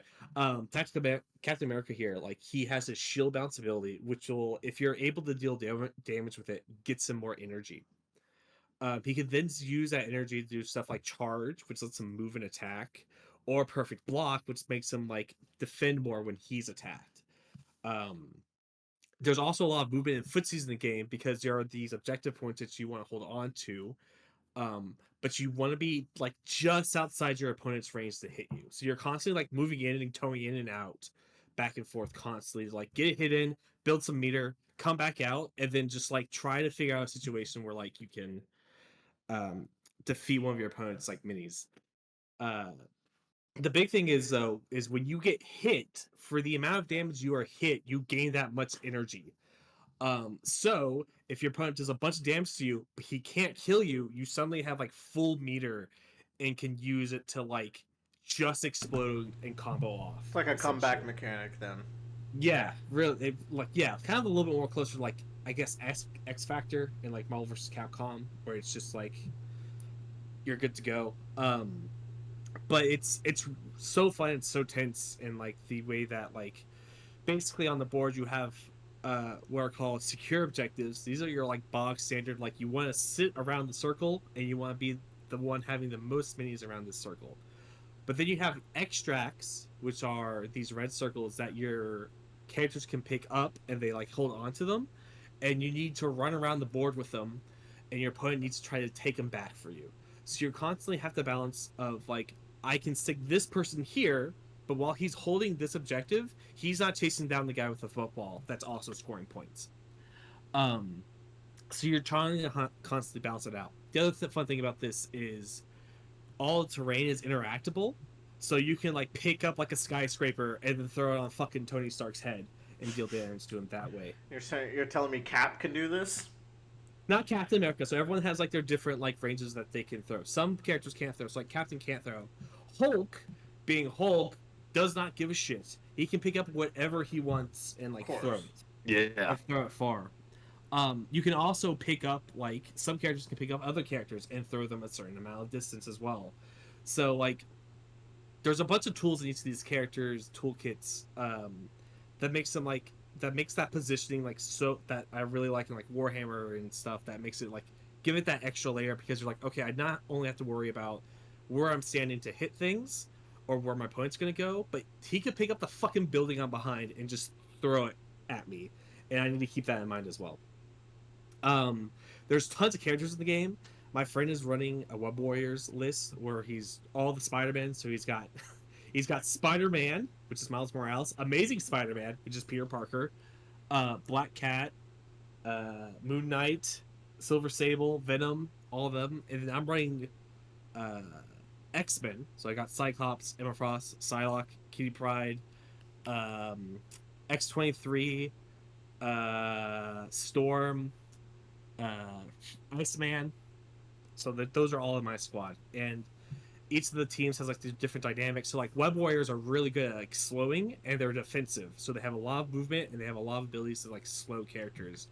Whereas X-Men are much more team orientated, so whenever they deal some damage to someone, they pass along power to someone next to them. So you're constantly trying to like shuffle this power around to make sure everyone can do their abilities. It's really fun. It's actually pretty simple to pick up. My friend, when he first played it, described it as like, you have these like cards in front of you, and he's just like, I feel like I'm in the base of a mech and I'm pressing buttons to make the mech do things, and I'm afraid I'm gonna press something and blow up a building by accident. But it's super fun. Also, addictively, like very easy to just start a whole new army or like faction, because it's like, oh, Cable is an X-Men, but he's also an X-Force. He's also Avengers. So that just gives you a gateway to start building off of like another team, which is really, really cool. And do you have to build a team of all the same dudes, or is that just like a... No. So that's the thing. You need to for more meta reasons, but you're not strictly forced to.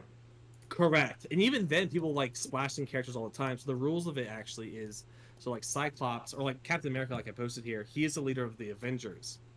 When you choose like your 4 to 6 characters to like play the game, over half of those characters have to be an Avengers affiliation to activate Captain America's leadership.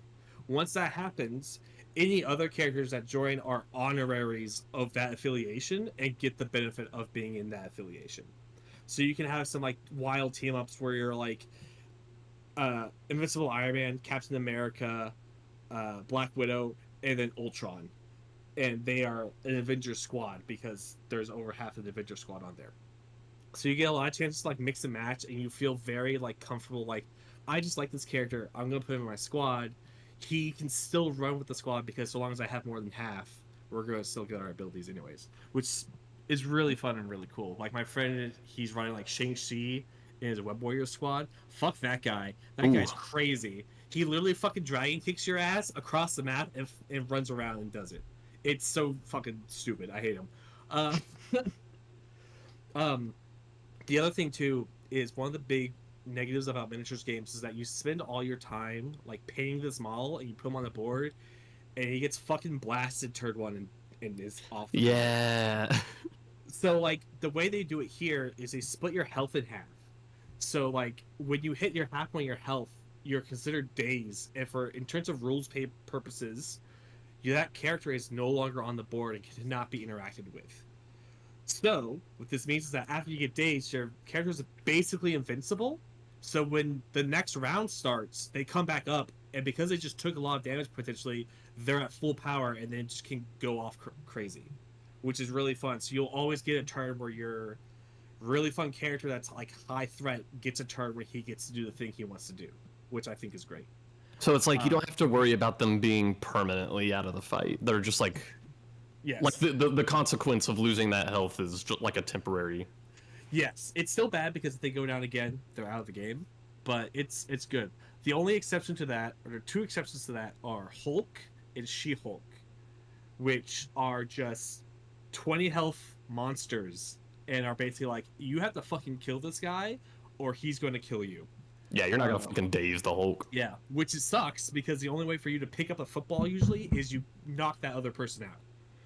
And so you're having to, and Hulk is like turn one Hulk gameplay is like, all right, he picks this up. That's going to be a point for me every turn until you kill Hulk. And the Hulk is not easy to kill. Oh, shocker. Yeah, shocking, right? But it's tons of fun, and you just it's really easy to pick up. My friend and I are able to like get 2 games in about 3 hours, which is really good for a miniatures game. The only like issues we have is just like setting up the board and getting everything ready. But I've spent about, this is gonna make y'all go like, what the fuck? I spent about $450 in this game, and I have like three full teams, which is great. I mean, that's some money, but everything is... That's crazy, man. Good for you, man. Yeah. Listen, each of those games is $60 to $70. Is like, that's the other way to look at it. No, where like that everything's expensive unless you want. Yeah. People say video games are too expensive. Try having another hobby. I dare you. Any hobby. I dare you. Oh, Have you guys looked into biking? Oh hell no. My one of my family friends, you guys might know him. He got into biking, but he got into motorized biking, and now he has a garage full of 12 motorized bikes that we take out and ride. It's so sick, but he spent so much money on it. Yeah, anyways, whatever makes you happy. Try having hobbies. That's all I'm saying. It's not easy. Yeah. Shit, you look at One Piece, you're like, I got I4 of this card. What do you mean the base version's $60? Okay, it's not that bad until when it is every once in a while. Yeah, it's not that bad until it is. But yeah, I've really enjoyed playing it a lot. It's been tons of fun, easy to pick up, easy to like teach and learn. But yeah, it's kind of like taking over that like Warhammer side of things right now in terms of my miniatures games, where I'm just like, I kind of want to be playing this because it's quicker, it's faster, it's the same thing I just said, but it's simpler. I don't have much as like a mental stack to do, and there's a lot more variance because you randomly decide what the mission is every time, and you make a deck of like the missions you want to play, but you never know exactly what you're going to play. And I think that's really fun. Also you get like these team tactics cards, which are like your combo moves that you can play and use, which is really fun. Like Colossus and Wolverine have the fastball special, and Colossus picks up Wolverine and he throws them at somebody. Yeah, Everyone knows the fastball special. That shit's sick. Or you can just take Hulk, and Hulk picks up one of your characters and throws them across the map so he can be somewhere else. Super fun. This seems kind of fun, Joe. How about you show up one day when we're all together and you just bring some starter dudes and we give it a go? Yeah, I agree. I'd do some starter dudes. I would do some starter dudes for sure. Bring do they have Guardians? Guardians is like the thing I'm holding back from getting, because I can literally spend like $80 and get all the Guardians, which is like nothing in miniature terms. Well. Guardians are cool. Also, you can have Thanos as like your army. Cool. Thanos is my army. Thanos. Just like if you want to do the ultimate encounter, you can. He just gets all the stones, but for competitive purposes, he only gets 2 stones, which is still a lot. That guy's fucking broken as shit. Man, Marvel, like there's this period there. Marvel didn't get a lot of good video games. It seems like we're fixing that recently. Marvel seems to get a lot of good board games, because I also think of the Marvel Heroes Champions. Champions, yeah. That game was really fun the few times we played it. So it's like they know what they're doing over there. There's also the Dice Throne Marvel, and I like Dice Throne, so it's like Marvel's a really good expansion. Yeah. Marvel's Zombicide, also really fun. That's another game that's just like, just put the pieces out and you just start rolling dice, but it has the nuance of like, we're getting surrounded. How the fuck do we get out of here? Kind of chaos to it that I really like. But yeah, super fun, super easy. Just needs a 3x3 area. Also, starter box, $120, gives you 2 teams of 5 that can just immediately go against each other and all the terrain you need, which is cool. Neat. But that's it. Alrighty. Okay. I have the next topic. Yes. I've talked about this game on the podcast before, but now I can have a proper opinion on 100 Line Last Defense Academy. I need the verdict. Before you say anything, Willer, should I get this on Steam Deck or should I get it on PlayStation? Should you get this at all? Is my question. I don't think this is on PlayStation, is it? I think it's a Steam Switch game. Oh, that's the target that this company focuses on for the Imagine not putting shit on PlayStation. They always put the PlayStation version after, because they know where the mystery nerds are, and they're in their beds playing before night. It's only on Steam and Switch. Okay, yeah. Damn. I got it on Steam Deck. I didn't mention this on the Switch 2 segment, but I feel like the Steam Deck replaced my Switch, but I think the Switch 2 replaces my Steam Deck, because I think it's a stronger console. Yeah. So I mean, I have both in case, but like, it's kind of funny how that reversed. Should you get this game? I think all the things about, particularly Kodaka writing, who's the Danganronpa guy, that annoy me would annoy you 4 times over. Because you are much more likely to be dismissive of bullshit than I am. And silly, childish things, I feel like I have a higher tolerance than you would have. The question then now, do I think this is a good game? I think this is an incredible game. To kind of deliver on the promise of the ending so far, in your opinion? Bradley. This game is crazy. The fact that this exists is mind-boggling. So, this is the game that promises that it has 100 unique endings. Now, I can only come in here with 2.5 endings under my belt, which is very underwhelming, but blame the game industry, blame the beasts for releasing way too many bangers. But you know what's fucked up? This is the one I'm always like, I need to clear up my schedule so I can come back to this one. You're excited to come back. This is the one that's always in the back of my mind. This is the one that I was playing up until the podcast when I had a chance. I even did a battle midway to the podcast. No one will know. So far, with those 2 endings, 2.5. This new route I'm in is so different. It's absolutely delivering. If even 50% of the endings are as quality and varied as the 2 I've done, then this game is an all-timer, like, put it in the MoMA, like, how did people create this masterpiece kind of game.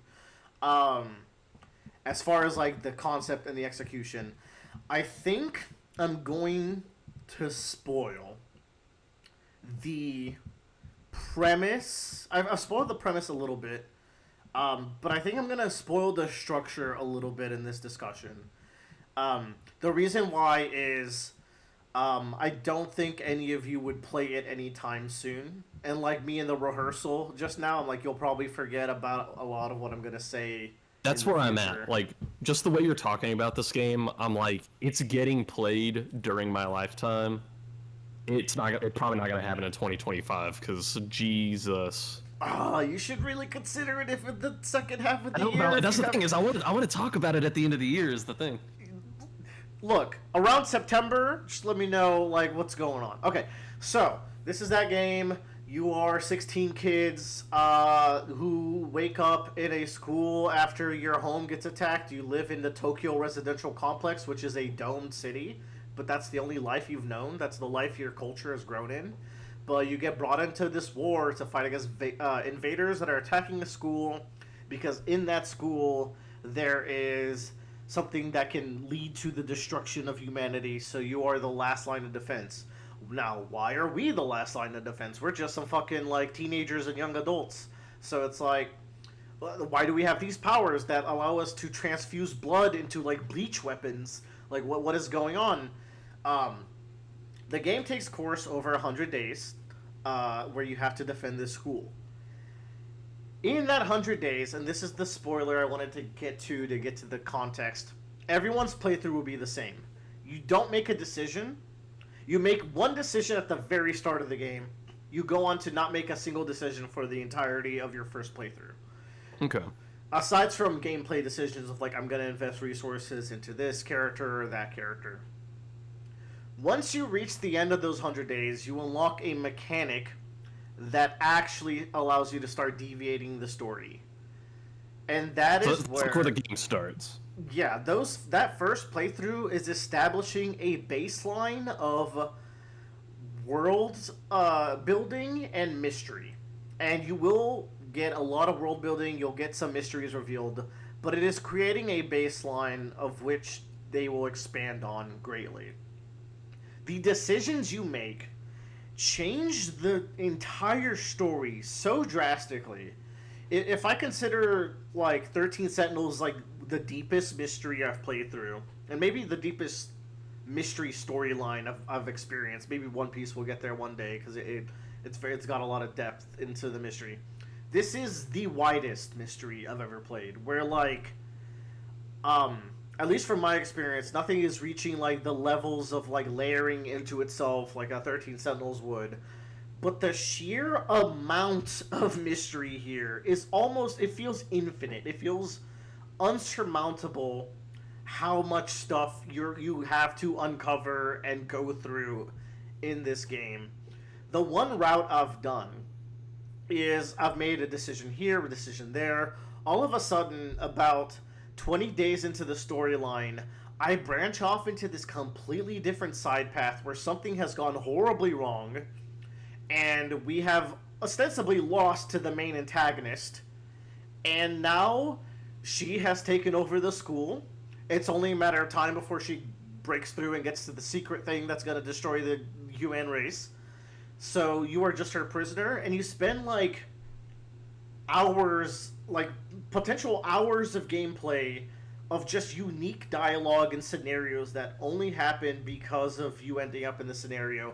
And it's not light. Like, they're using this branch to create this dynamic between the main character and the main antagonist that you're not going to see in any other branch of the storyline. Like, the way that they interact and get to know each other and the conversations they have, because it's basically a storyline of just, like, the main character chained up to the gym and the main antagonist coming in to talk to them.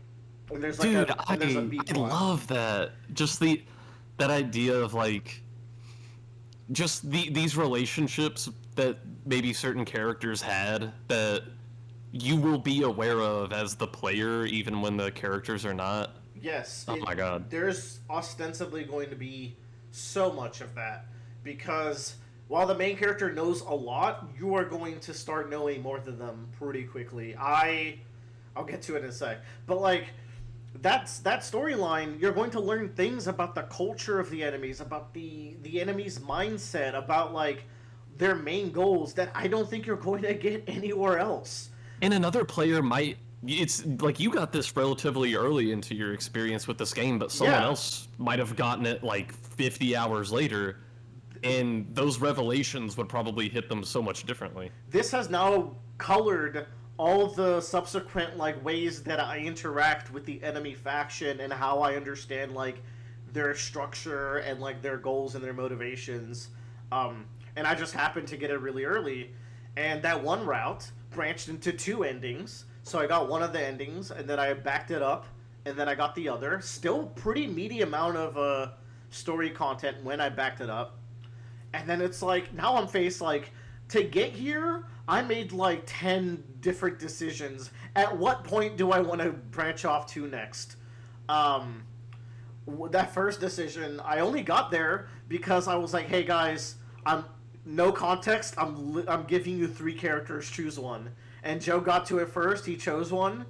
Thank you, Joe. You led me to peak because, like, that stuff was so good. And then I backed it up to that one decision that Joe made, and I made another one.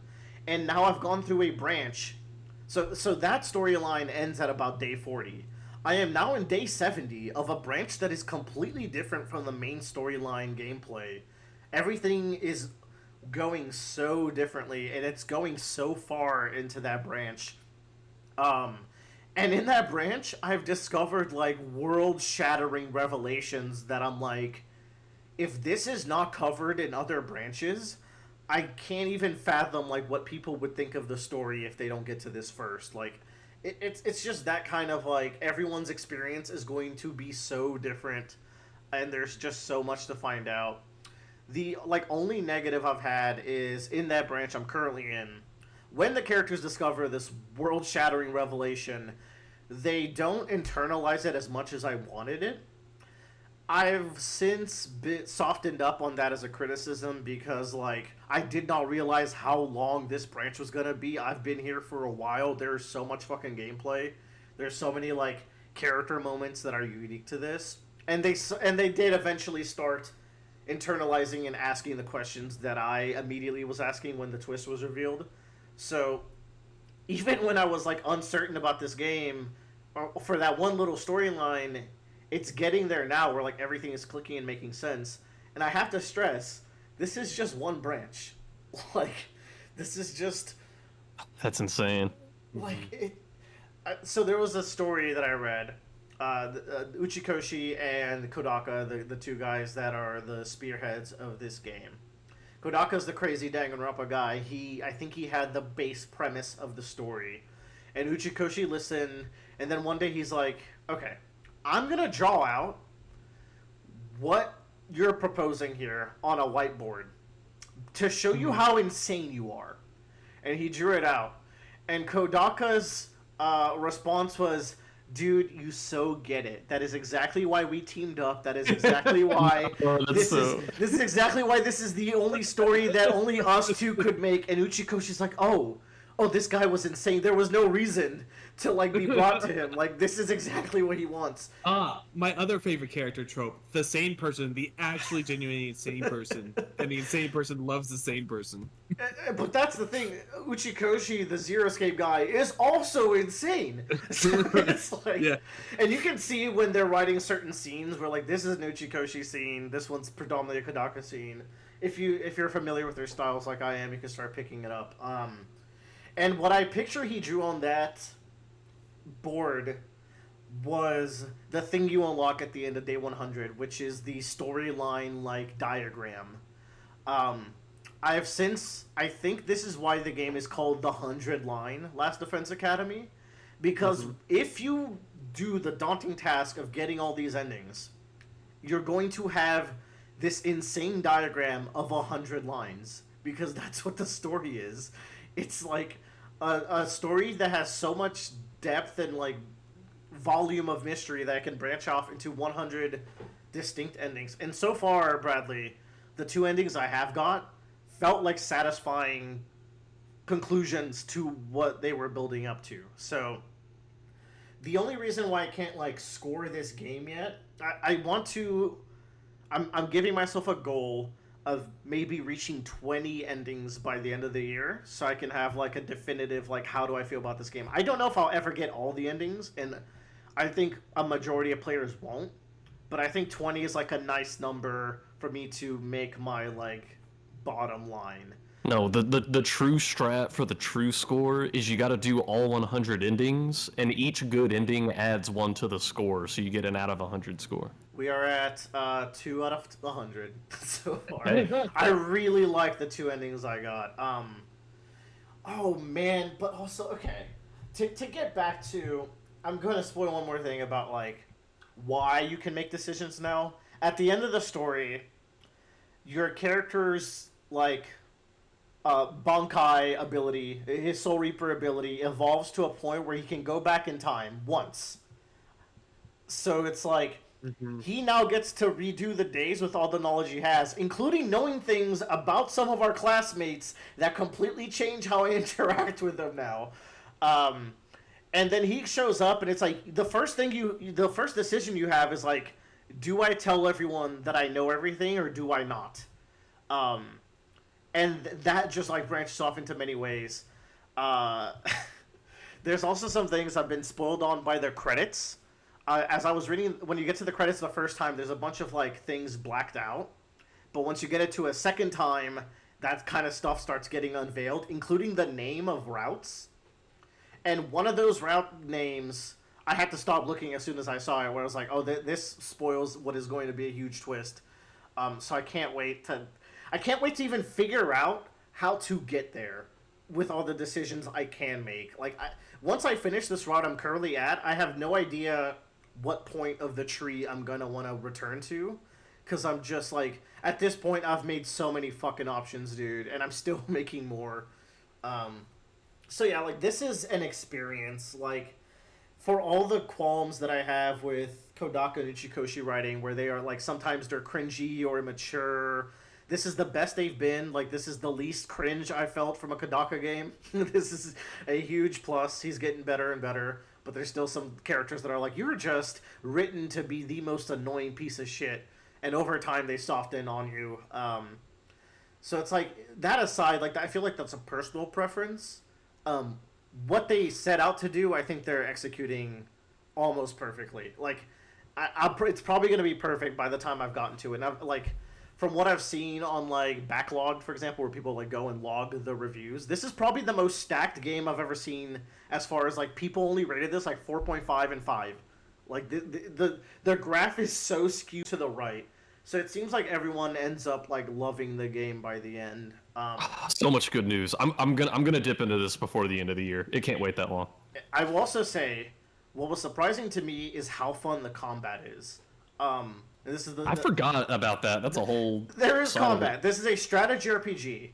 You and all your classmates have a small number of like very unique attacks and abilities and passives that they get access to. It's nothing crazy, but they're all so different from each other that the game really knows how to mix things up and keep you on your toes. And it also uses that very narratively. The game can do a really good job at taking away 2 of your little 16 chess pieces, and suddenly the entire dynamic of the fight has changed because you've lost out on this thing that you've grown so used to. They also, like, it's a lot of tower defense where you're protecting the school in, like, 90% of battles from the invaders. And they can come in from 4 cardinal directions, depending on, like, what the scenario is. But I think the brilliant part is they don't let you choose who spawns where at the start of the encounter. And I think that's really clever because it forces you to use pairs and trios of characters to handle a challenge in ways that you, like, haven't had to do before, where it's like, oh, I've never had to experiment with these two character synergies, and now the game is forcing me to, unless I want to get like one of the characters to book it across the screen to get to the other side, which is going to leave their quadrant of the map exposed. So it does a really good job at mixing up the scenarios on you. The bosses have a lot of cool gimmicks, and yeah, it's like pretty addicting to go through these battle scenarios, and I ended up liking them way more than I thought. That's the gist of it. Let me see if I had anything else I had to bring up. Again, it's hard to fully rate this because I want to put a little more time in, but right now it's like, again, we're talking about all the fantastic Game of the Year contenders of this year, and this has clawed its way up there. It's easily my favorite game by both of these creators. So like, it just makes me really happy to hear that, like, the promise that they set out to deliver is going well. I don't know. It was an impossible promise too. Now who knows? Maybe the back half of this game is stupid endings that is not what they promised and like aren't substantial. But if it's even like remotely close to the level of quality I've gotten so far, this could be like one of my favorite mystery games, like, period, as well, which is a genre I like a lot. And again, like, this is better than all the Danganronpas, better than Raincoat, better than all the Zero Escapes, better than the Somnium Files, which are all games I really like, and I've played some also of them all with good Bradley. games. So, yeah. Last Defense, like, Joe, I just, like, if there's a demo, check it out. I think the characters would grate on you so hard. And the thing is, they did for me at first, too, but once you uncover more, like, that you start to really like them, but, like, I just kind of know how you are. I'm like, man, you're going to hate some of these motherfuckers so intently. You sent us a screenshot of this girl with, like, she's, like, doing a Nahagao face with, like, blood all over her, and I'm like, that's the Danganronpa character right there. Dude, those scenes are so hyped. Let me show you one character real quick. This is, like, peak character design. Y'all, I was sitting here with Willer when we were talking about the decision he made, and I was like, I didn't ask Willer anything about this game, and I was like, Willer, are you playing one of those games with those high schoolers that are, like, killing each other and shit? And he was like, maybe. Willer, there is a demo. Yeah, okay. Play that first. Bradley needs to buy it full on, because I think he would like it no matter what. Yeah, I'm probably just going to dive into it. Look at this character design. This is... Oh, he looks cool. To me, this is peak, actually. No, he looks cool. She has a giant tomato on her head. And it does not fit her backstory at all. But she looks really... In that one screen where everything is red and you're deciding who's going to kill the commander, imagine you're standing there and, like, all these children are mogging up on you, and you're like, oh, one of them's going to murder me, and you look off to the left, and there's this fucking freakazoid in a pumpkin tomato mask, and she looks so cool in that lighting. Like, that's awesome. You go, that one. I picked that one. Yeah, the best part is she's the worst character. She sucks ass. But, like, she's so aggravating, but her character design is the most fire shit possible. Okay. Yes, that is a Dr. Stone character. That's Suiko. This is a Dr. Stone. This is a Dr. Stone. Okay. All right. That's the 100 line. I will not talk about this game for the rest of the year, aside from, like, if a quickie pops up and I'm like, okay, yeah, this is the greatest game ever now. He's gonna do like 7 more lines. Just they're on the table right there. Each line is another line of cocaine Willer has to do after he finishes. The 100 lines is the 100 lines of cocaine they did before they drafted the. All right, plot one. High school kids. Yeah, well, that is the first thing they brought up, because Kodaka tried a game without high school kids and it did not sell well. So he's like, "Fuck, gotta go back to the well." Yeah, Raincoat. I mean, Raincoat has young characters, but they're little detectives. But they're not high school kids dying in a school, which is his brand now, I guess. That's all I got. Tyler and I, and a little bit of Joe, played Elden Ring, Nightreign. Now, this is the DLC. This is just a game, right? This is just a game. This is a game. It is $40 for what it's worth, so it's a lot more digestible is the Approachable. price point. Yeah. Tyler, you take it here. You haven't talked in a while. My voice is dying. Yeah. No, I'll go in. So this is a asset flip for the Elden Ring world. Absolutely. Like, Yeah. but they made an entirely new layout, which is not an asset flip. That shit takes effort. It looks pretty good. It's just like a large island, but it's like a roguelite where you have a 10-minute schedule essentially for like day 1, day 2, and then you'll fight a big boss at the end of day 3.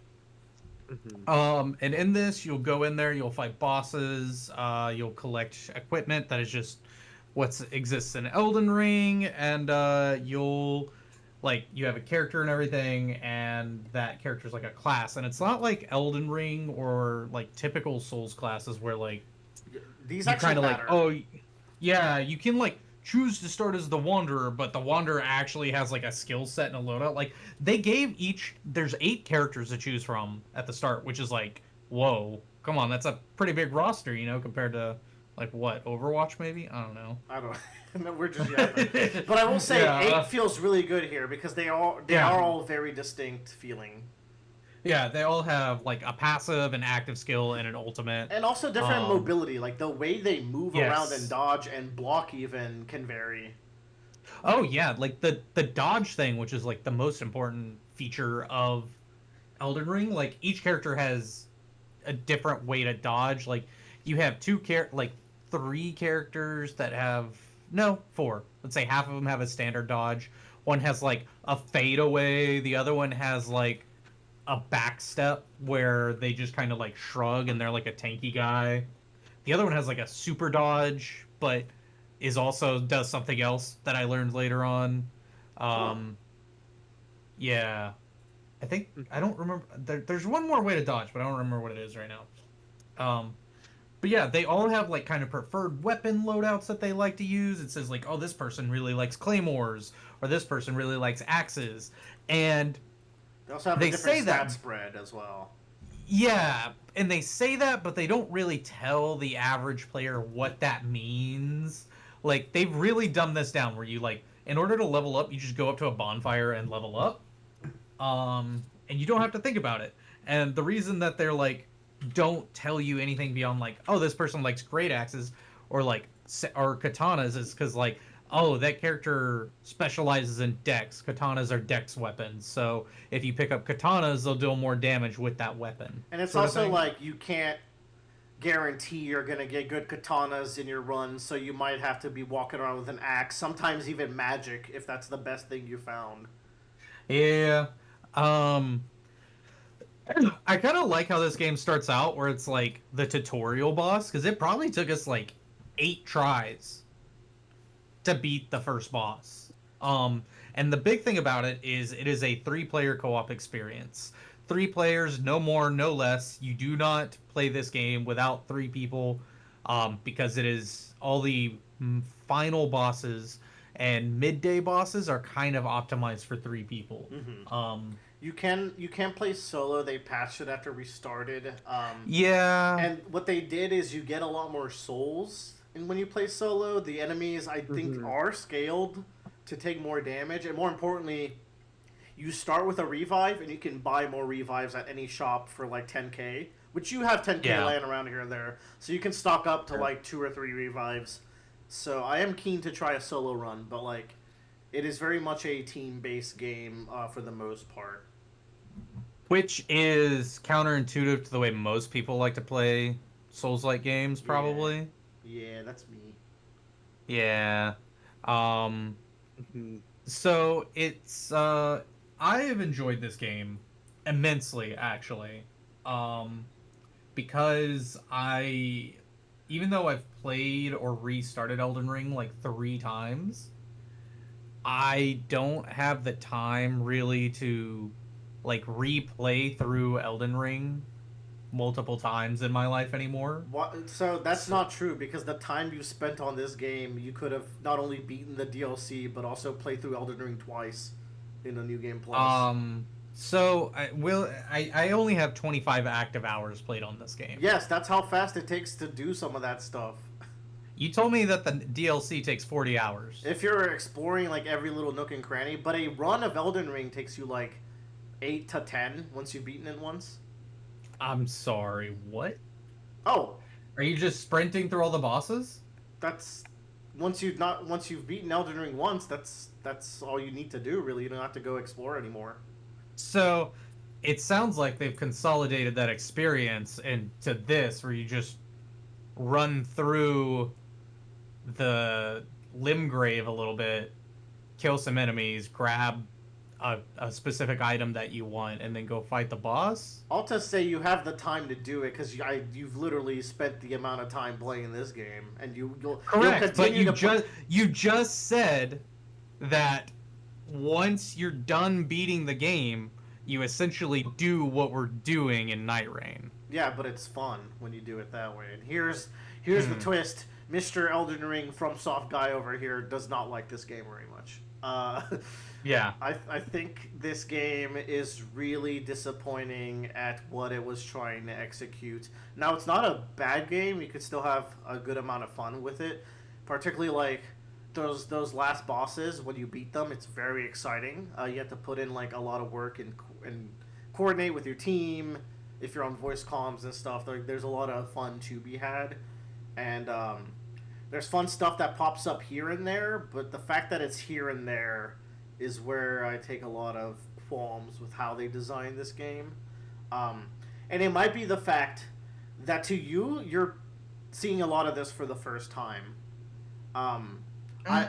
By playing Elden Ring as many times as I did, because it is that fast to just go through it, I've experimented with everything in Elden Ring, and every type of build, every magic, every like type of weapon I've played around with. So like none of this is new. It's just poorly implemented for like, and the worst part is I have to be on voice comms to play it. Like it's not that chill experience of like when I'm playing Liza P. It is so relaxing. I'm just like vibing. I got a YouTube video in the back. It is very zen. This is not a zen thing. You have to like constantly be shouting, okay, we need to go here, here, and here, and like constant communication. It's a very different speed than I think Souls games tend to be for me.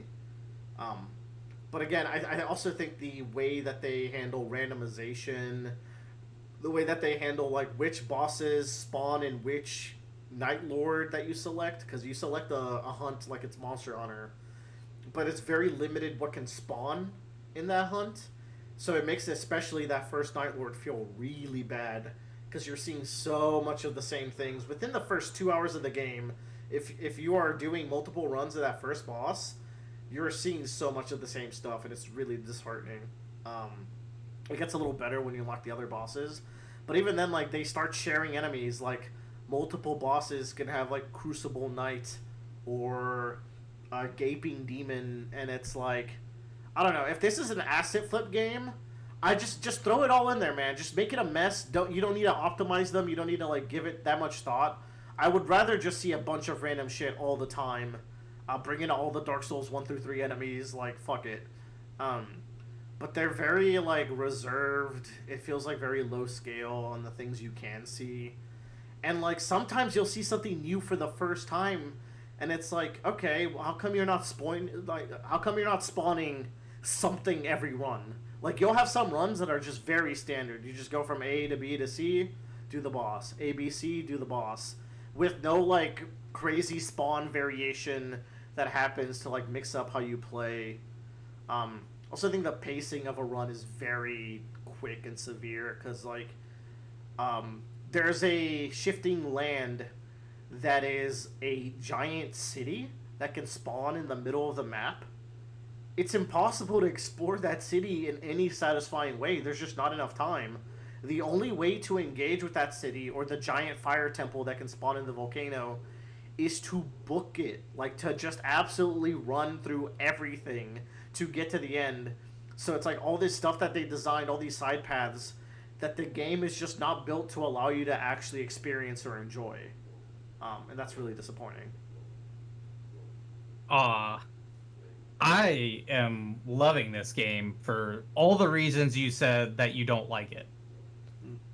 I like the fast pacing because I feel like that adds to the difficulty where most people who play Elden Ring and Souls-like games are comfortable with their mastery skills, and like they're like, oh, okay, well I'm gonna go in here and I have these equipments and everything. I know I need to get optimized up to this level, in order to beat this boss, and it puts them out of a comfort zone where there is a little bit of randomization, there is a little bit you have to deal with the cards you're given, in order to try to beat it. There's a little bit of balancing issues in that department, but like that eternal, like the city you just described, I'm like, cool, this is in there for like the next 5 or 6 runs. In one run I can go this direction, and it's like a little bit of a labyrinth, because once you master it, you know which direction you're supposed to go every single time you drop in. But it's like, until that point, there are a few twists and turns that I think are supposed to waste your time. That's the thing. It's so suboptimal to explore. Like you're wasting an entire day to like realize you went the wrong way in the big city. Yeah, I think that's like the risk and reward, which also like asterisk. I'm a huge Risk of Rain fan, and I've played a few other games that are in a similar vein where you do rounds, power up, and then fight a boss. And I've talked about him here before, so I'm already a fan of this genre. So like being a fan, like a casual Souls enjoyer, this was like the right department for me. Like you said, the runs, like it feels a little hasty, but bro, these runs are girthy. It takes like probably 30 to 40 minutes to do one. That's the thing. It's closer to 50. These are League games. Yeah. And you know how I feel about League as like a time commitment. But like they're at the same time rushed but too long, and it's like it's because I think the game is flawed from the first game design pillar that they made. Like it's been crooked since the start, and there's no fixing it, because it's like, okay, now what if we give the player more time to explore so they can actually explore these cool locations that we made? Well, now the rounds are an hour and a half, so we can't do that. Well, all right, then let's not spawn these big locations. Well, now the game's too samey, because now you're just running from location to location. So it's like, I feel like just the way that they designed it, because it's a game about a shrinking circle to get you to a funnel, to get you to move fast, as a result, like, there's no way that they can have their cake and eat it too, as far as like the pacing of the run, but also being able to like enjoy the things in the run without having to run to the next thing. Like, you have to be very rushed to get enough levels and equipment to have a good shot at the boss. I actively enjoy that part of it, where it's like, this run I only maybe get to go 20 to 25% into something, and then I can take another run to maybe explore another like 30% of it, because once I get to 100%, there's nothing more in that. There's no more content left to unlock. Like, it keeps me coming back to play the game, you know? See, but again, when I'm like, okay, but I have 98 more lines to snort in my 100 lines. Yeah. It's like, it gets to the point where I'm like, I got to the point where I beat 7 out of the 8 Night Lords, and called it there for now. I could be coerced into doing a round here or there, but like, I was like, okay, these games are eating up like half of my evening, if not more, because they're just that long, and like, and it's also the kind of thing where you can't really jump around because you have to learn these bosses. Like, the final bosses of each run are fairly involved, so you can't take them too easily. Like, you have to kind of lock in and learn their patterns and learn their gimmicks, which are great. I like the gimmicks. The bosses move around too much, but for the most part, I think they're fun, like raid bosses. The dragon, the madness guy, and the final boss being like the 3 best ones, I think.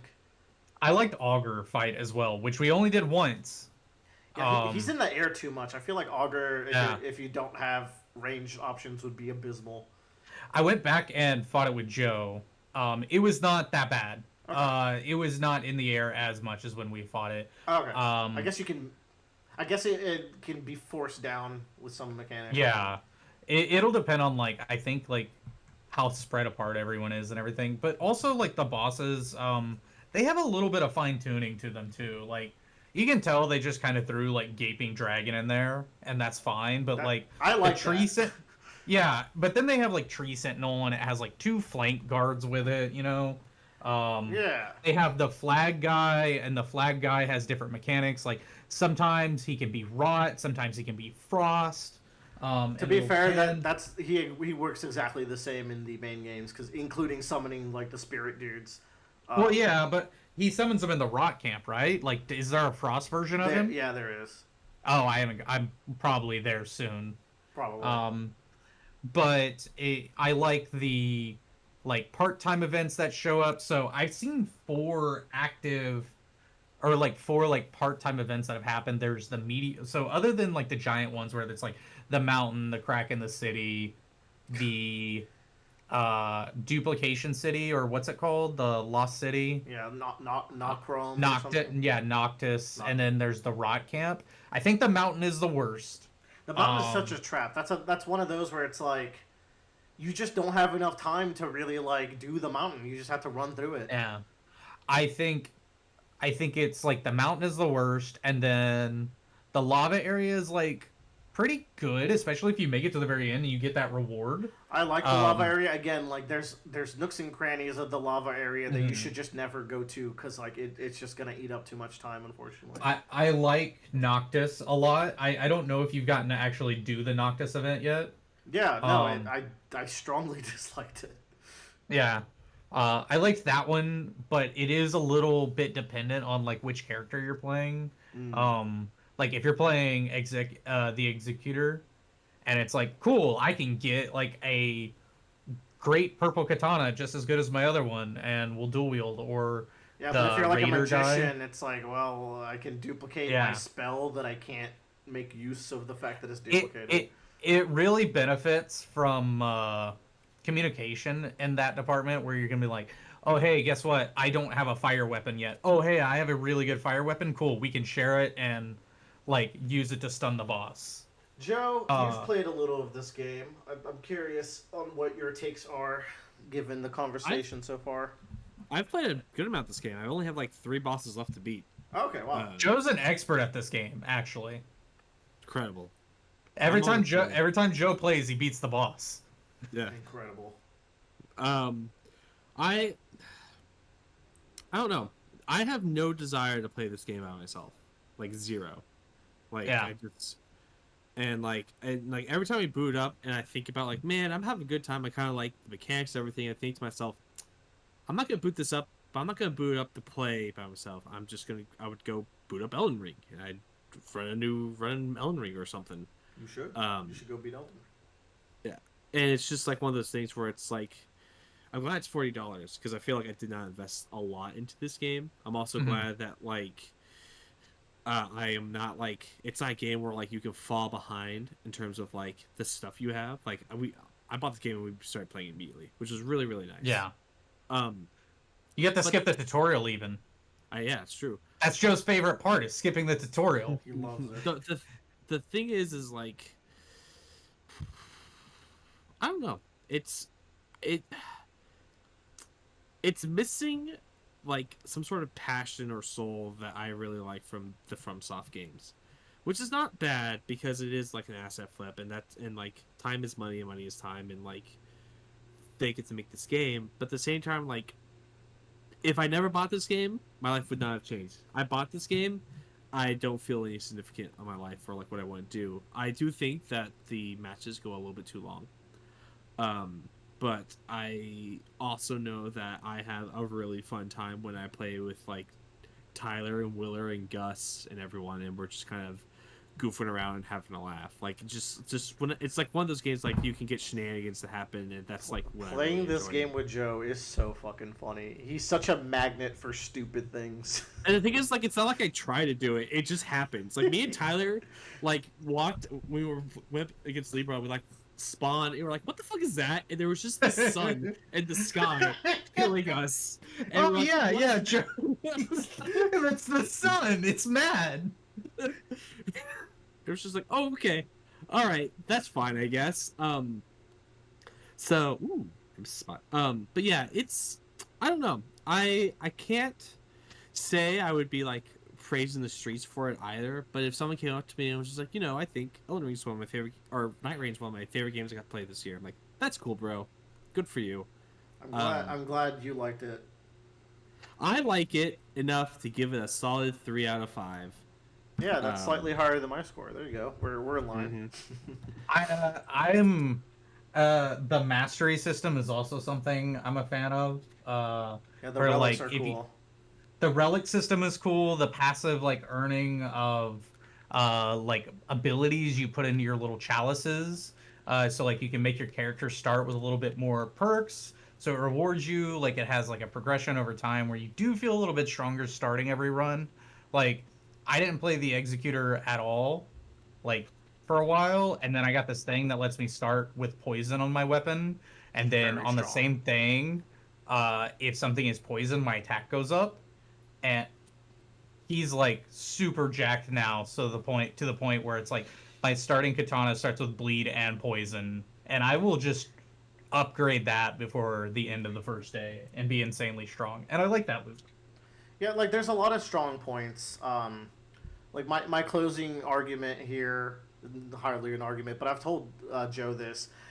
I think a version of this game where they went more like a Slay the Spires Hades route, where they cut out the circle, they cut out the map, and they just made it so you chose scenarios and it would spawn the environments. It would just spawn a little camp or spawn a big ass castle, and then you would just have all the time to clear out the mission, or unless it's a time thing where it's okay, go kill everything, go kill the boss in this, and then select your next thing. And you're just going from encounter to encounter and encounter and picking up spells. And, I feel like a scenario like that, you'd cut out all the boring parts of the game, and you'd also would allow for more randomization. They don't have to worry about spawning a location that doesn't neatly fit into the little map that they've made.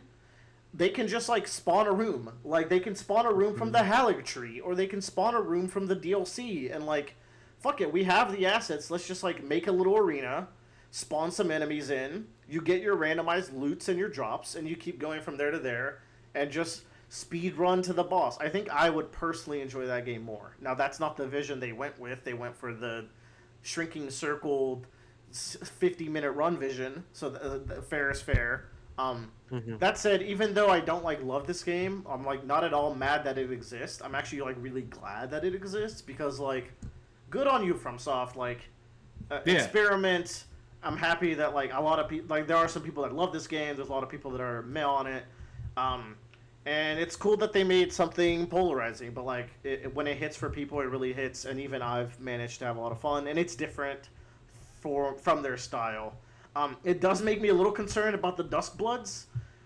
If I'll like that, a third of the reason I own a Switch too is because of the Duskbloods, and that's supposed to be somewhat multiplayer focused. So we'll see how that goes.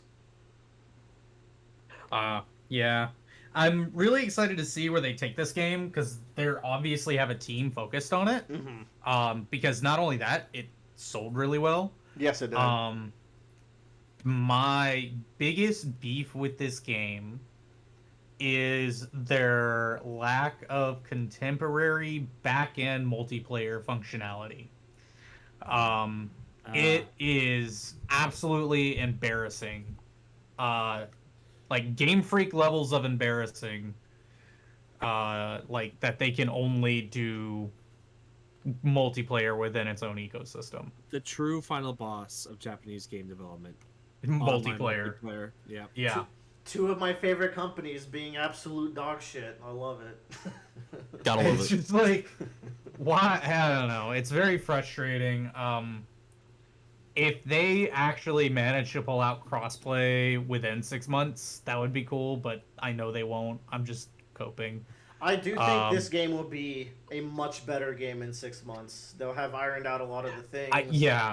I'm excited to see them add more characters. It would be cool to see the Pyromancer class show back up, the bandit that just uses big curved swords and small parry shields. I feel like there's not really a parry class right now. What, the Executor? What the fuck are you talking about? Well, that's that's No. Sekiro parries, like you said, you You don't mean shield parry? Yeah. Okay. I mean, Wilder can do that, but yeah, Yeah, not a class yeah. that like incentivizes you to do it. Yeah. I don't know. It'd be cool to see what else they do. I will be They returning to this, and like my heart of hearts hopes that by the end of the year, like when it's time to give this its final sentence of all time, we'll never return to it again. No, by the end of the year, I'm hoping that I will be a lot more positive on it. But I'm glad that I'm at a point where I am not pressured to play it right now. I'll just say that. Yeah. Which is sad because I knew Willer would stop playing once he beat the final boss. So now I'm stuck without a team to beat That's the final not boss like with. I will That's not do. true at all. I will. First of all, you still have 5 players you're willing to play with, just not me. Second of all, I'll jump on and do it. I won't jump on every night, but like, especially on like a weekend night where I got nothing going on, hit me up, or like a work or a weekday night where I'm not working late, which is not this week, unfortunately. Yeah. But I digress. When Willer gets time, he gets to play. You know, my lines and my Delta runes and my lies of P. Also, this game comes with like 48 free cosmetic skins that you get to earn by playing the game. The ones you unlock for beating the game. I know. Sick. I don't. Actually, dude, for a Dark it's- Souls fan like me, I was pogging. It's actually 56 cosmetic skins.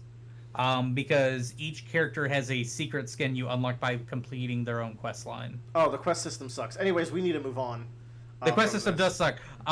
No, that's I've never One seen more the quest. Wait, one more thing. The funniest thing that I've seen in the game so far is that they included an Ultimate Edition with DLC, but didn't say what the DLC was, oh, and it's not in the game yet. Yeah. They huh. do that. They do that. Season pass. It happens. Funny prank. It's fine. They're fun That's pranks. fine. All right, Happens all the time. that's kiddie games out the way. Bradley, why don't we talk about a real video game?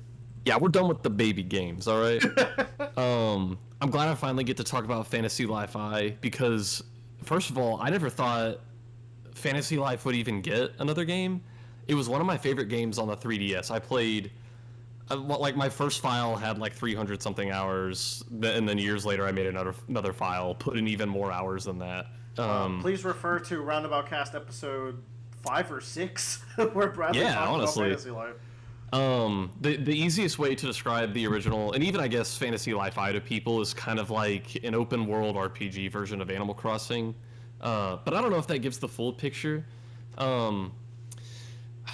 Generally, you kind of have like maybe a hub world or a hub town, and there is kind of an open world you can explore, gather, kill stuff. The main draw to the game, which they changed a little bit between the first one and this one, is your classes, which are called lives.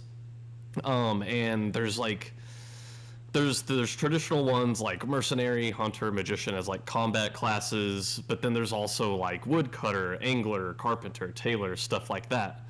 And so they work a little bit differently between the first one and this game, where in the first game there was no separation between like combat lives and gathering lives and crafting lives. It was straight up, you just pick whichever one you want, and you can pretty much play the entire game as that life. Like, the first time I played the 3DS one, I picked Alchemist, and I probably played as the Alchemist for like 100 hours before I ever swapped.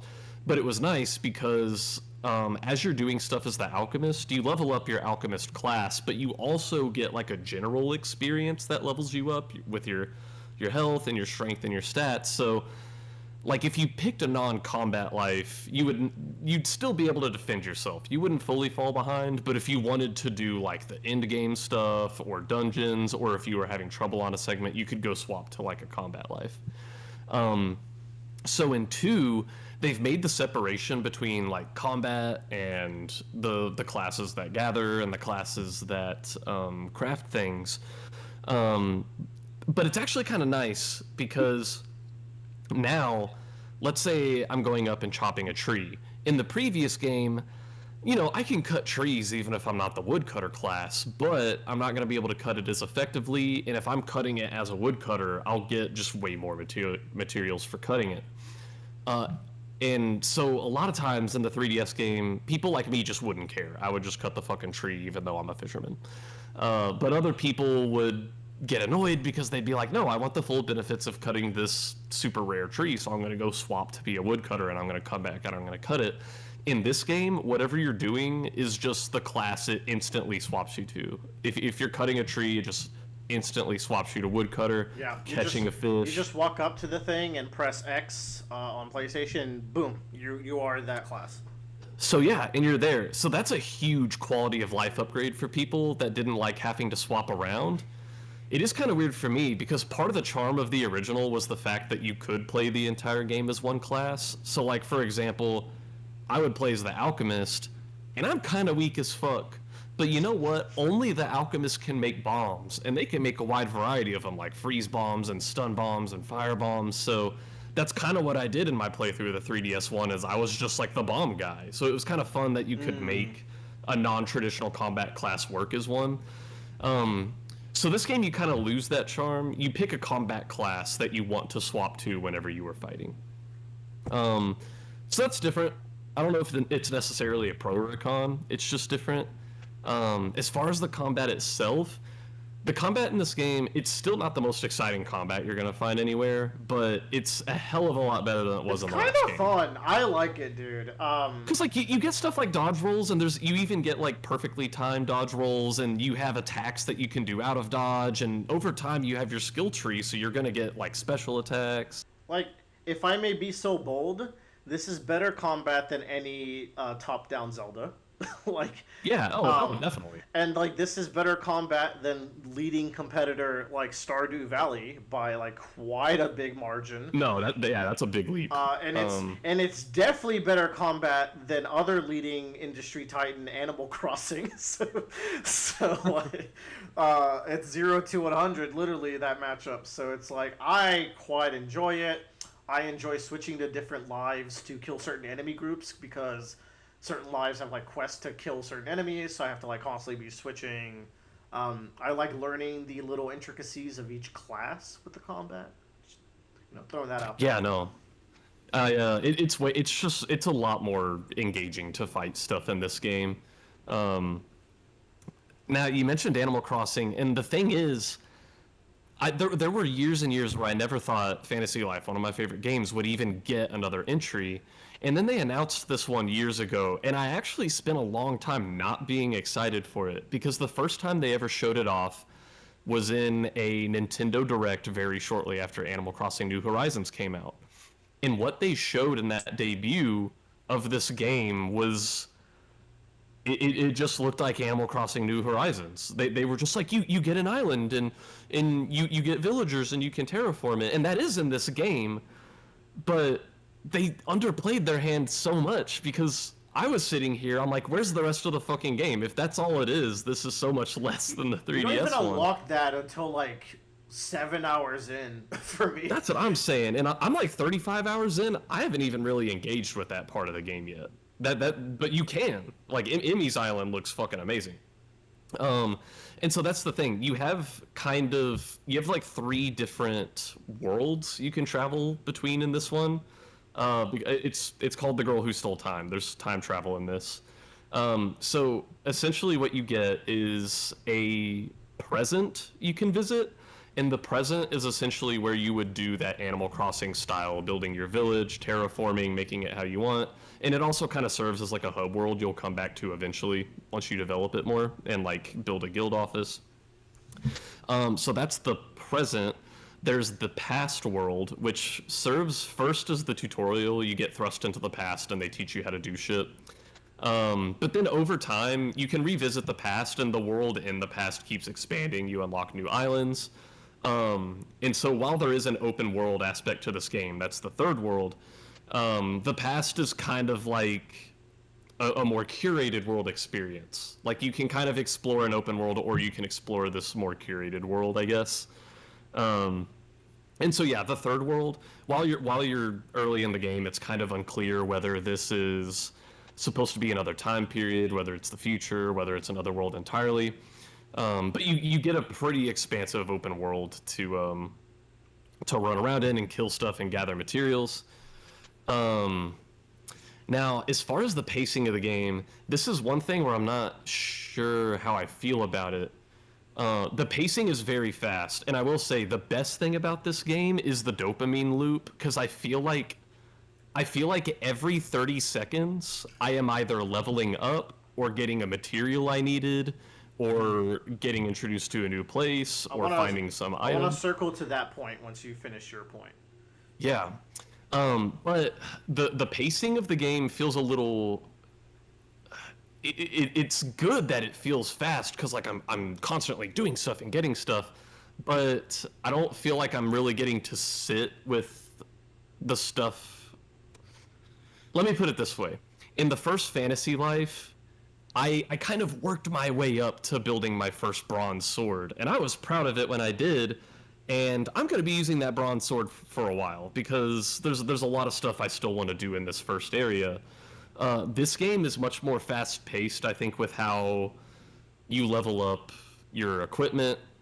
I feel like sometimes by the time I get introduced to a place, I've already out-leveled it, or maybe by the time I can make an iron sword, it's only going to be like 30 minutes until I can get a silver sword or something like that. So I feel like the first one, you kind of got to sit with your creations a little bit more. There was like a more slow burn to the build-up. This one's kind of like a constant straight line of going up, up, up, up, up, which I don't know if it's good or bad. I kind of like both in different ways. But Willow, what were you thinking about that dopamine loop? So I accidentally, just to jump in, I accidentally bought this game by clicking X too many times. Oh yeah. I was trying to see if a discount code I found worked. I didn't even get it to work on it was the right discount code. I didn't get it to work on this, and I accidentally bought this. So I was like, "Fuck it, we're gonna play it." This has one of the best gameplay loops I've played in a long time. Actually, like, I am surprised at how much I genuinely love this game. And maybe it's coming from a spot of not playing the original, but also, you know, I've been bitching this whole podcast about how I have to like finish one thing to get to the next because I have like 6 games hovering over my head. I've been trying to watch Megalo Box for like a month, and I just finished 12 episodes. That's like where we're at. So it's like, I love the fast pace, but I love how every system loops into each other. And yes, like, maybe... To be fair, like, I have not unlocked, like, silver weapons yet. I'm still rocking my bronze stuff. And you can perfect your bronze stuff by recrafting it and, like, adding more passives and, like, fine touches and whatnot. And it's experience at the end of the day, right? But, like, for me, that pacing doesn't feel super fast, but maybe it's, like, compared to the old games, those might have been glacially slow. And so anything in comparison is going to feel fast. Maybe so. But, like, I think everything loops into itself so well where, like, I started as woodworker, so I'm really good at cutting trees, which makes me a better carpenter, which allows me to, like, you know, customize my city more, but also unlock other tools and shields and stuff. And then I become a better blacksmith, but to be a good blacksmith, I have to be a good miner. And as I'm mining, I do a little bit of fishing, and when I become a good fisherman, I become a better cook. So, like, everything is just, like, this infinite web of improving some other aspect by like, association. That's what it's all about. Like, I think back dopamine. to... Like, I think back to the late game of the 3DS one, because, like, I'm 30-something hours into this one, and I'm going to be playing it for a while, but I think back to when I was, like, hundreds of hours into the 3DS one, and it's like, I'm going to fight this super powerful late-game boss. The only way I'm going to be strong enough to beat him is if I swap to the cook life, and I cook this, like, master-rank meal. But that meal requires a fish I have to be a master fisherman to catch. But if I'm going to get in there, I'm going to have to mine through these rocks that require...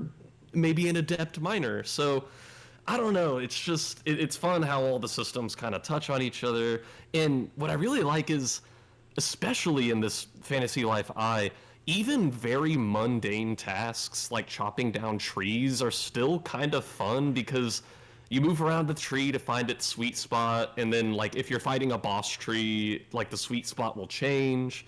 And over time, through your skill tree, you even get, like, special attacks to use against trees or rocks or fish. I got a charge chop. So, like, I don't know. I talked about that, like, every 30 seconds, you're constantly getting or doing something that feels good.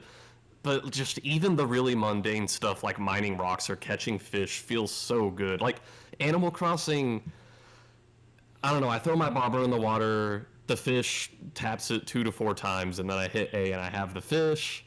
But here, I don't know, it's just a little more engaging where you have to like move it around, find the sweet spot, start yanking on it.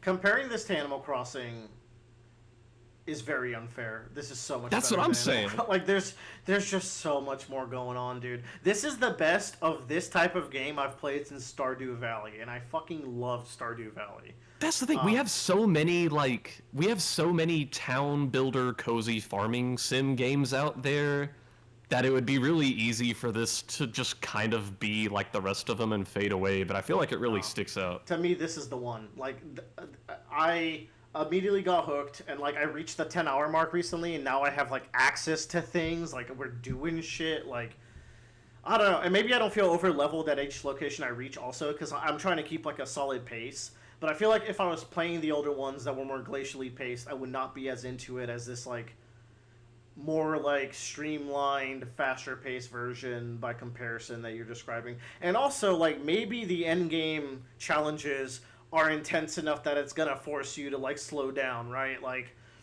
I this feels very content rich, and I feel like some of those late game, post game challenges are going to like really push all of your skills to the limit.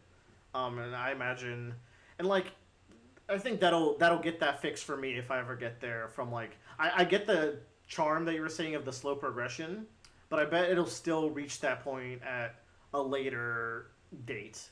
I will say, like, once I started hitting around like maybe the 30s on a lot of these lives, it started like kind of leveling out to a more like to a level where it's like more like I have to actually work on these things now. But yeah, this is the surprise game of the year of how much I'm enjoying it. Also, the menus, like the graphics, like everything's really snappy. It feels really good. Man, that was a point I forgot about. The UI in this game's very unintrusive, and what is there is it's nice to look at, and the menus are so quick to navigate. And customizable too. I completely changed like what my menus are to better suit my needs. Yeah, man. This is the one IMO of like these like life sim town builders. Yeah, I spent so many years not knowing if this game would ever get made, and then they revealed it, and I spent many years being afraid it just wouldn't live up to the hype, and then it came out, and I was like, this is actually way better than I expected it to be. I'm now with you there, Bradley. We can finally, you finally have someone else that knows what Fantasy Life is. Someone knows, and I'm quite enjoying it so far. I played Fantasy Life. Oh shit, never mind. Will Also this forgot go Alex on is a sale giant is the fan. real question. Yeah, this will go on sale. Okay. It'll go on sale. Would you like it? Actually, probably. I think you would. I think so, yeah. Yeah. I've always been a casual life enjoyer when I have the time. That's me when I have the time, you know? Do you know, Yeah, like... that's what Alex sounds like when he has time. It's deep. It's the inside jokes. Do you know, like, in Final Fantasy XIV, when you're doing non-combat classes, it's like that, but fun, but also the combat is fun, which is a feat Final Fantasy XIV could never reach. So, all right, Tyler, it's your time. This is what we're about. It is time to talk about Dungeon Crawler Carl. We can't escape from Crossing Fate. Let's hear it. Bradley, what did I tell you the other day about this book? Oh, you told me a lot of stuff. I didn't tell you that much. Well, tell us now. I'm trying to remember. I tried to take some notes for this, but I forgotten where I placed them. Oh, come on. Dude, I was not prepared. I was woefully underprepared for this one.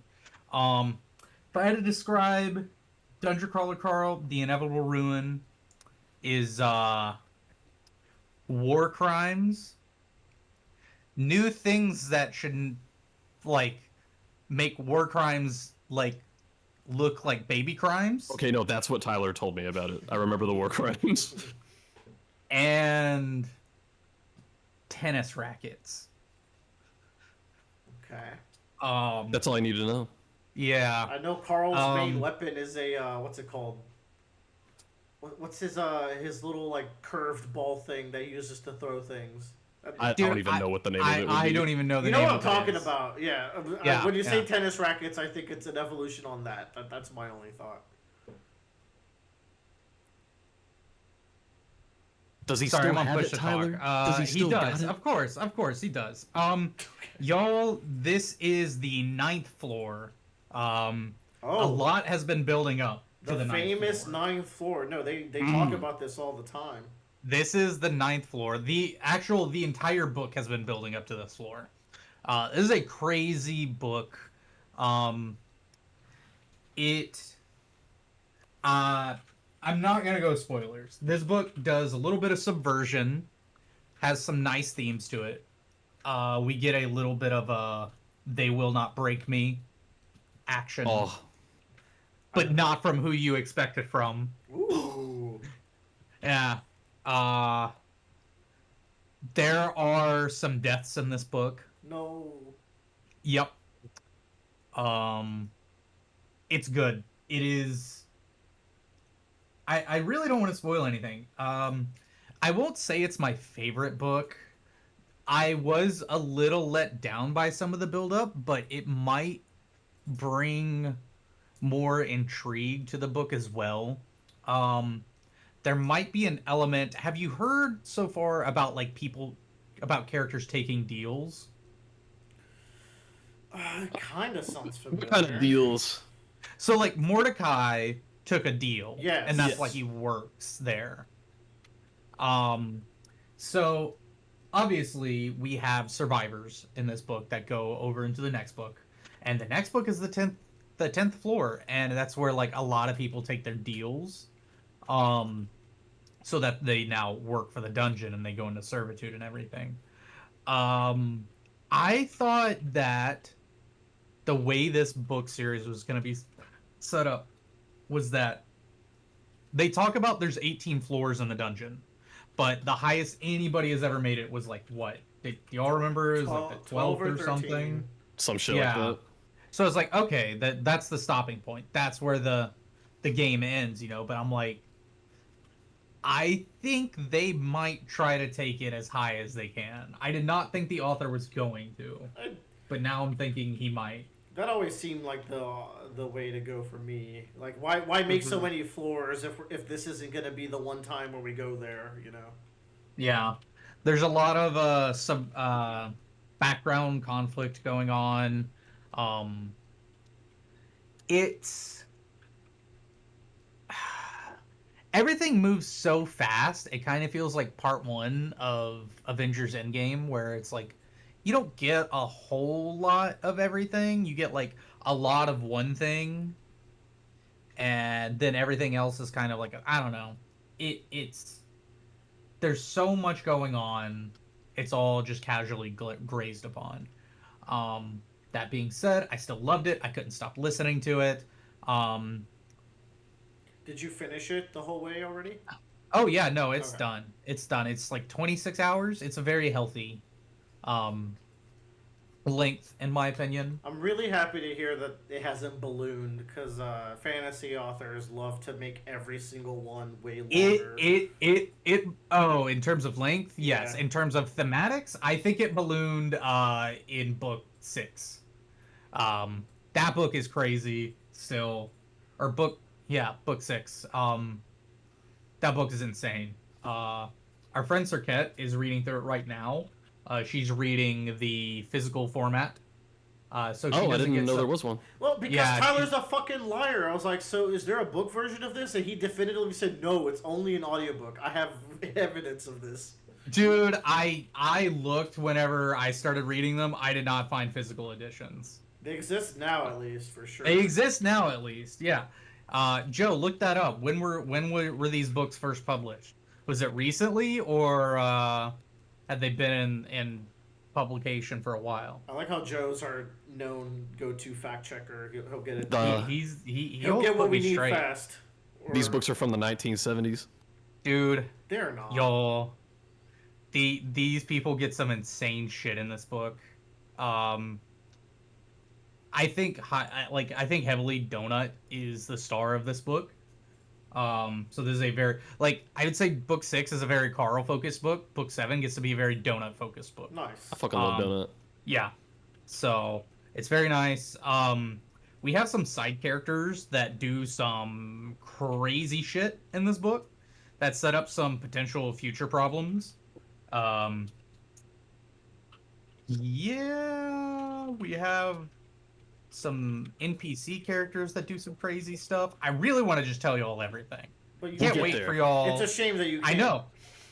Dude, I don't even really want to talk more about me. Like, I just want y'all to get through the next book, and I'm like, cool. I can talk about this with y'all. I might do a reread once y'all get to there. I've been debating on it lately. Been dabbling with the thought about maybe going back. This is a series that has had me kind of locked in after the first 1 or 2 books, and it's kind of been fun seeing more people get sucked in by the vortex of this series, because at this point now I feel like I know like 5 or 6 people reading it. And Also, even then, outside of that, I'll go online, and there's like more and more people all the time referencing it. Well-renowned YouTubers are now glazing this book, and I'm like, God damn it, Tyler was right all along.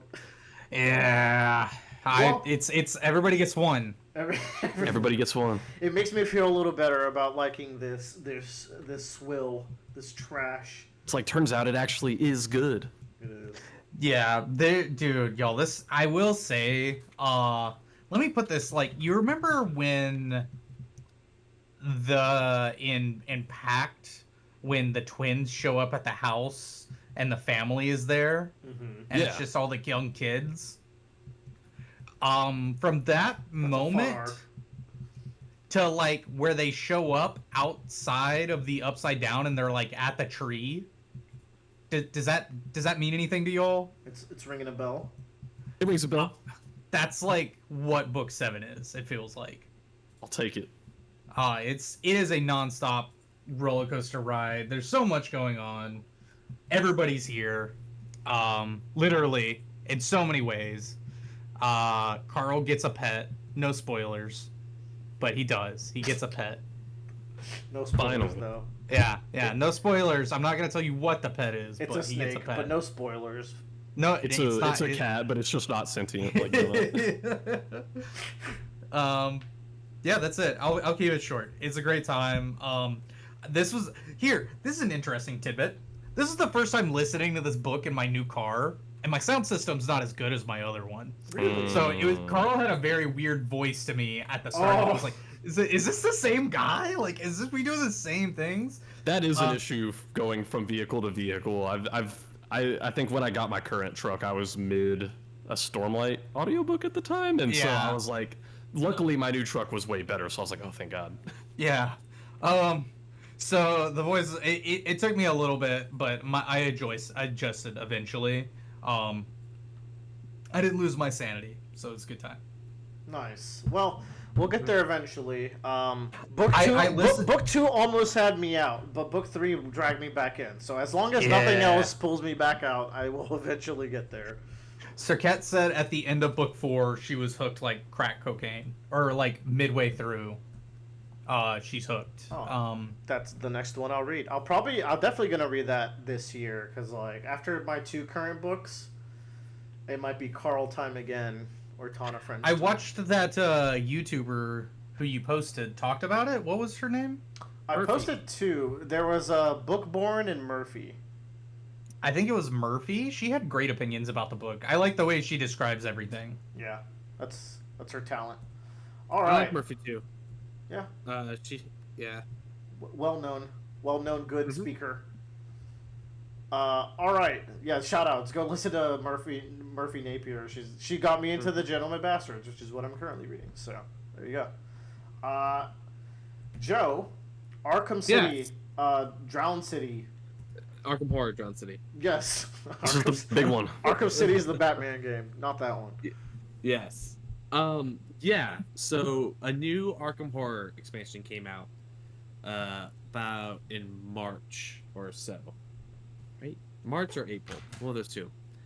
This is the 10th expansion of Arkham Horror, the living card game. Jesus, they're on a roll. Yeah. So back at around 2016, 2017, after the 3rd expansion or so, they sat down and did an interview, and the lead designer at the time, they were talking to her about it, and they mentioned how it had been 3 campaigns, and they were wondering, like, with Lovecraft and everything, like, what are your thoughts about Cthulhu, and what are y'all's big plans for him, because he's hopefully coming up soon. And she goes, like, you know what? We're probably gonna avoid doing that for as long as possible because there's so much other parts of Lovecraft that we really, really like and really want to explore. If we ever do Cthulhu, it will be the last campaign we ever do. The Drowned City is about you going to Riley, which is the home city of Cthulhu. So this had a lot of people very, very concerned. It marks a significant, like, stepping point for Arkham Horror: The Living Card Game.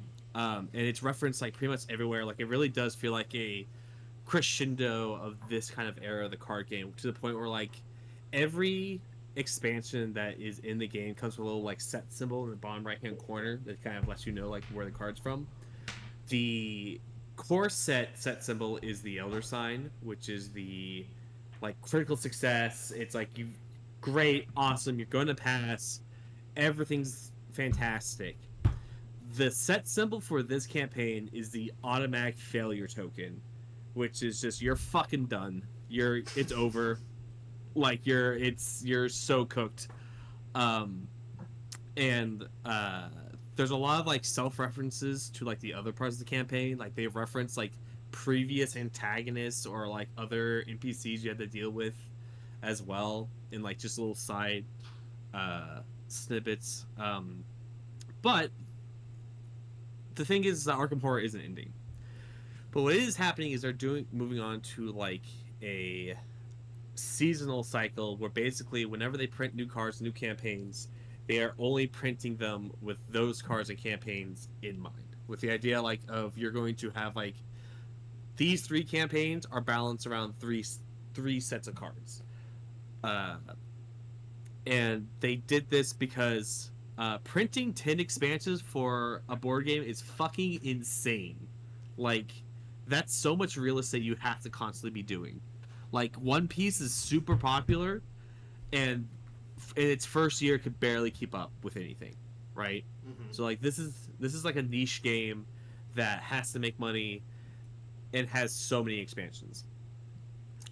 So it's just like it really does feel like they were like, we're gonna, like, bring this campaign and we're gonna kind of just get to the core essence of, like, Arkham and, like, what made it really fun at the beginning, which has its pros and cons, because I think this campaign's really good. I really like it, but it feels like rather than, like, have some sort of gimmick or really try to, like, do something really unique, it just really sticks to, like, we're gonna play some fundamental Arkham Horror. Okay. We're gonna just, like, make things streamlined. The last few expansions have been very open-ended of, like, hey, you can choose wherever you want to go for your scenarios. You can do this scenario or this scenario or this scenario. For this campaign, they're like, all right, you either go from the east side of the city or the west side of the city. You're going to play every scenario, but regardless, like, it is a straight line, basically, once you start. And I think it makes me really upset to go play older campaigns of Arkham, because it's so solid in its fundamentals that, like, thinking about, like, the other campaigns makes them feel crusty. Because, like, everything in this campaign felt super smooth in terms of, like, the mechanics.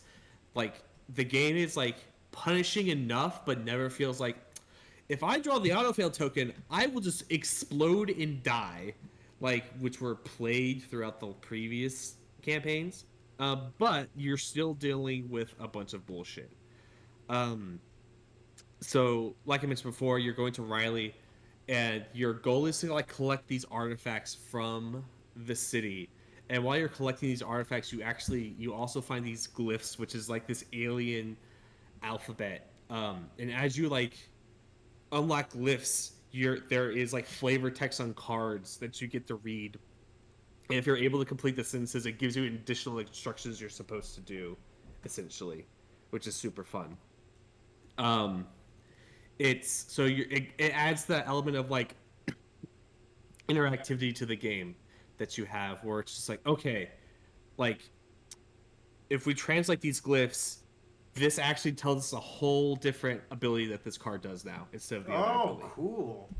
Yeah.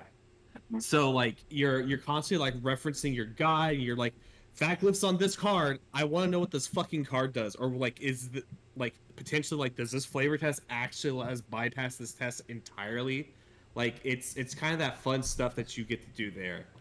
Um, this game's also fucking hilarious. It's like it's got like the most snide things you could do. Like the first decision you have to make in the game basically is you finish like the first scenario, and it ends at a point where like you're talking to your broker, and he's just like, "If you do this job for me, I'll repay all your debts, and you'll be forgiven. Do you accept?" And you can choose not to accept or to accept. If you choose not to accept, the game goes like, "All right, you lose," and that's it. You're Aw, done. Which I think is really funny that because is pretty funny. they've always had that kind of like choice at the beginning of every game where it's like, do you accept the call to adventure? And there's always the reluctant no, but I guess every time. So um I think it's really a fun way of doing it. But like it's also stuff where like it's just some of the like element designs are just really funny to harken back. The final scenario has you fight Cthulhu, and it is truly like a giant kaiju battle. Um, it's very fun, but it's very straightforward. I don't think it's anything remarkable, like compared to Hemlock Vale, the previous expansion. But it was just we got to the end and we're like, that was a lot of fun. It wasn't difficult, but we had a good time and we had to really think about it. Um, I'm trying to think what else. Oh, there's a mechanic that they have called the Inescapable, which is this big, beefy enemy that just follows you the entire campaign. He's a Oh, we fucking we love Mr. X. yes. No, like legitimately, like he will only show up if you draw a card called "He's Still Behind You." Oh, And if you fail the runaway test, he appears behind you and starts chasing after you.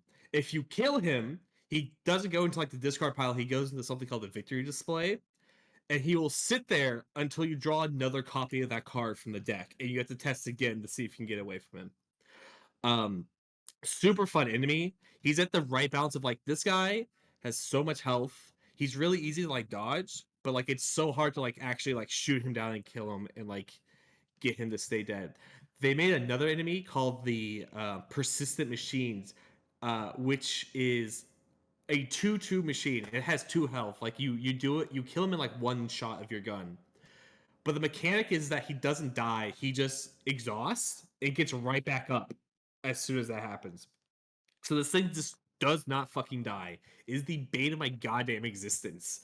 Like I at one point had this thing on me for about 8 turns, hitting me because I had other shit to do rather than kill it. I had to throw him in the closet at one point just to get him off my back.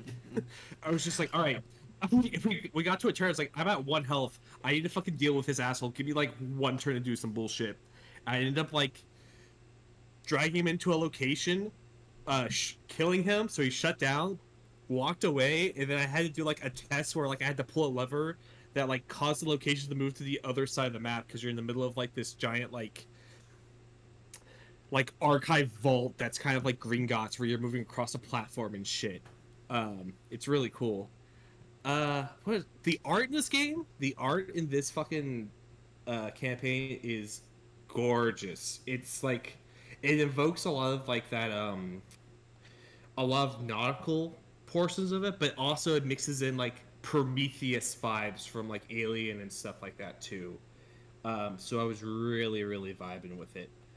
Uh, but it's a good time, and the great thing about it too is that like a lot of the games, and I mentioned this before, like a lot of the campaigns have like a gimmick. This is the first one where like this feels like a modern Arkham campaign that also like I can just sit down and play, and I don't need to worry about some like crazy nonsense that's like overbearing. Like it's just like no gimmicks needed because it sounds like the core was just so solid.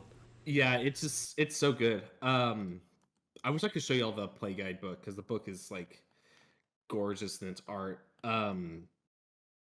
But oh, there's one scenario called the apiary, which is like this section of the city that is like infected by some other alien parasite, and it's like the grossest I've ever felt playing a card game with just the art on it. Like, Ugh. yeah, like let me see here. Actually, like, let me grab the snipping tool. While you do that, the grossest I've ever felt playing a card game was hour 9 of Twilight Imperium, where I'm like, oh my god, I feel so crusty. Yo, that was a great time. Yeah, it was. But yeah, it's just like I was getting great vibes this entire campaign of like I oh god, this thing also we had to fight a monster called Mother, and this is what she looks like. Uh there we go. Like this thing is just laying eggs in the ship. Let's see this. Yeah. She aight. 6 Yeah. out of 10. 6 out of 10. Smash. This also has one of the most confusing scenarios in all of Arkham. Like we were scratching our heads for like the first like hour playing it, basically, only to realize that we had fucked it up and we're like, we were close enough and we lost, so we'll move on. But it was really good. So I've played this twice now fully. The first time, which was my blind playthrough, was with my regular Arkham buddy. We very quickly discovered that this campaign is very much tailored for like 3 people with the amount of stuff you have to do. So my next run, I played with my Houston friends, which we usually play as a group of 3, and we fucking crushed this campaign. Just absolutely demolished it, which is really sad because it means now like I don't need to like, I have no really kind of like extrinsic reason to like go for that like super secret hidden like level that you can unlock if you get everything. But at the same time, that final scenario wasn't anything crazy. It was really funny though. So like a big part of Arkham is you have this thing called the agenda deck, which is basically like your countdown timer until something bad happens. It's usually like every like 6 or 7 turns something bad will happen, and once it happens like 3 times, the game's over and you've lost. We pull the agenda out for this scenario, and you get 1 doom on the agenda every turn.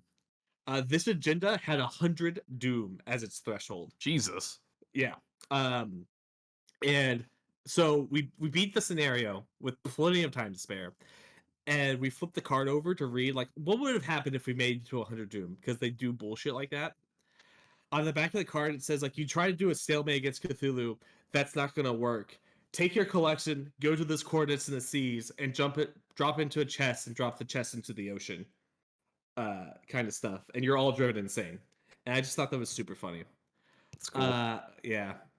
But yeah, it's a great campaign. I don't think it's better than Hemlock Vale. Hemlock Vale is one of the greatest like card game experiences I've played. It's so good. I was thinking about it the other day.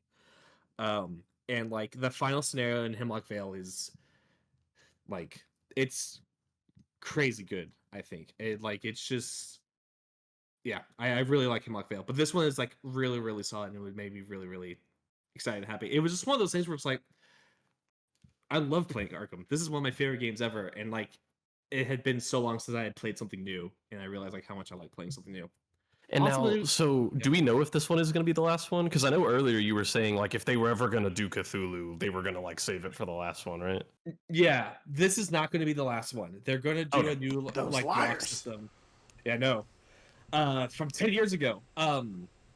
They're going to do a block system where like basically like every like 3 to 4 expansions are going to be like made with each other in mind, but then like the next ones will be made with themselves in mind, mainly because like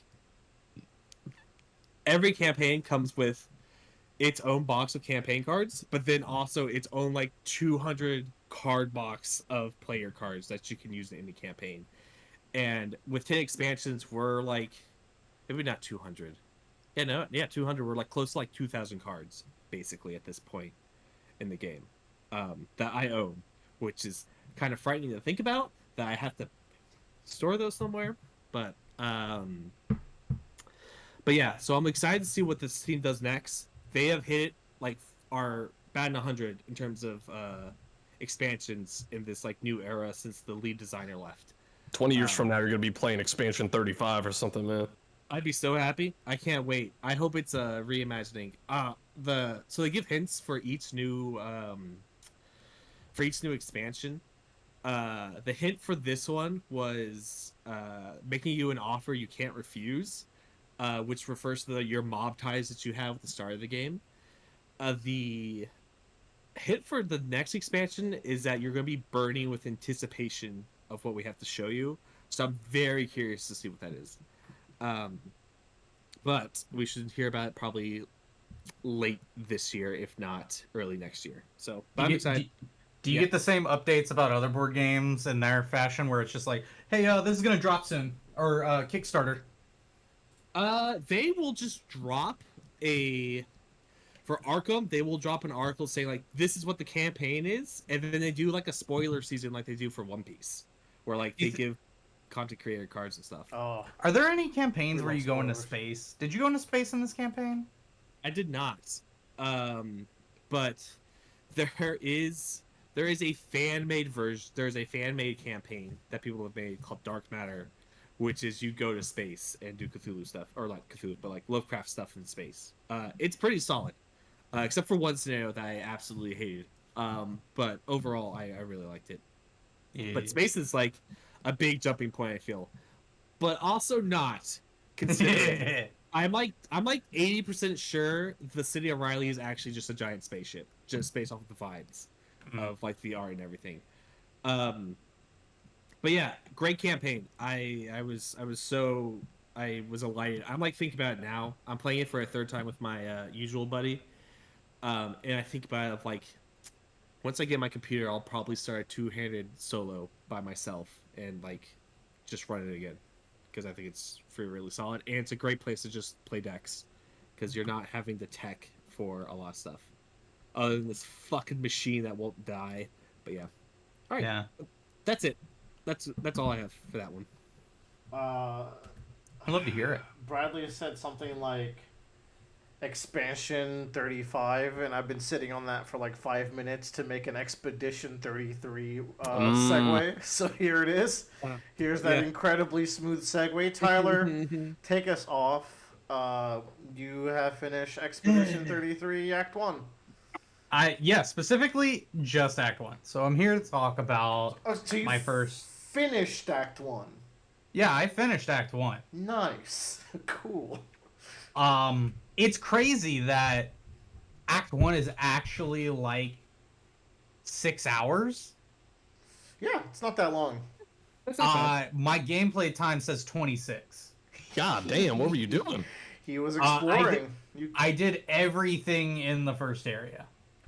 There's some stuff there that like, are you sure you did everything? There's some stuff there that I feel like is very late, or maybe I'm like misremembering. I think there's 2 areas I didn't do. There's the very first like dangerous area that's like, don't go here, super danger. I went and checked it out. I went and checked it out. Yeah. I went and checked it out, and I was like, okay, probably not.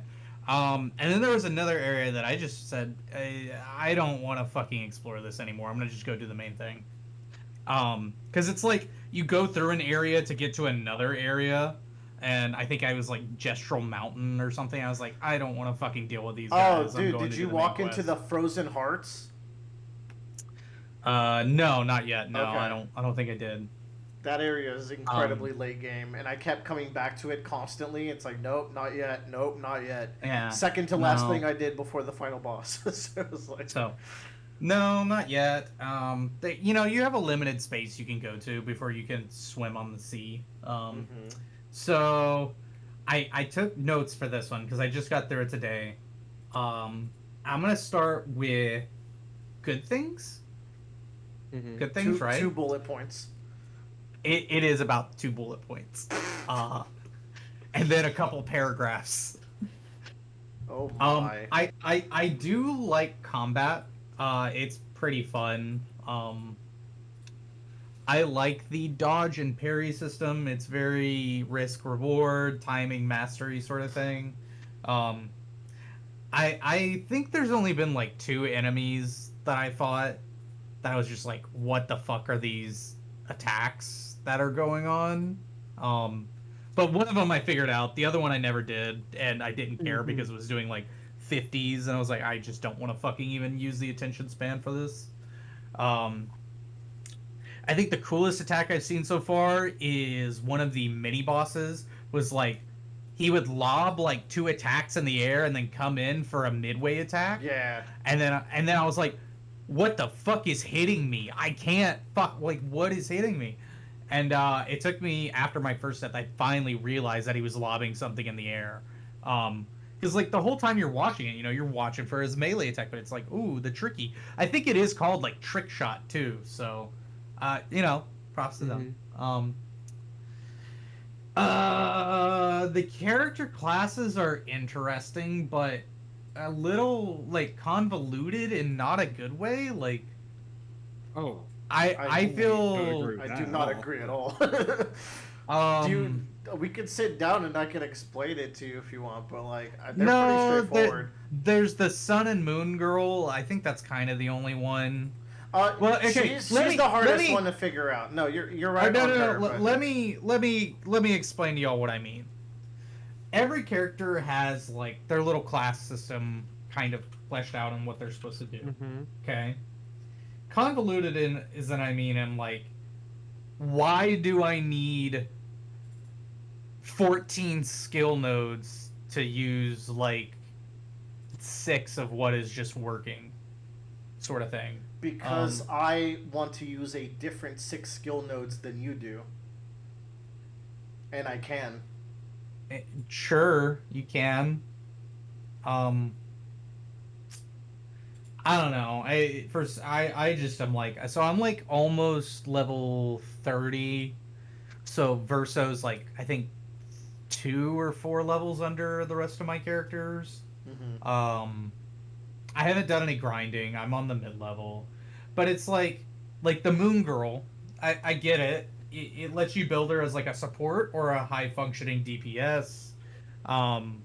Like each character class probably has like 2 or 3 ways to build them. Mm-hmm. It's fine. I think that's way undershooting. I feel like every character has like dozens of ways you can build them. 33 even.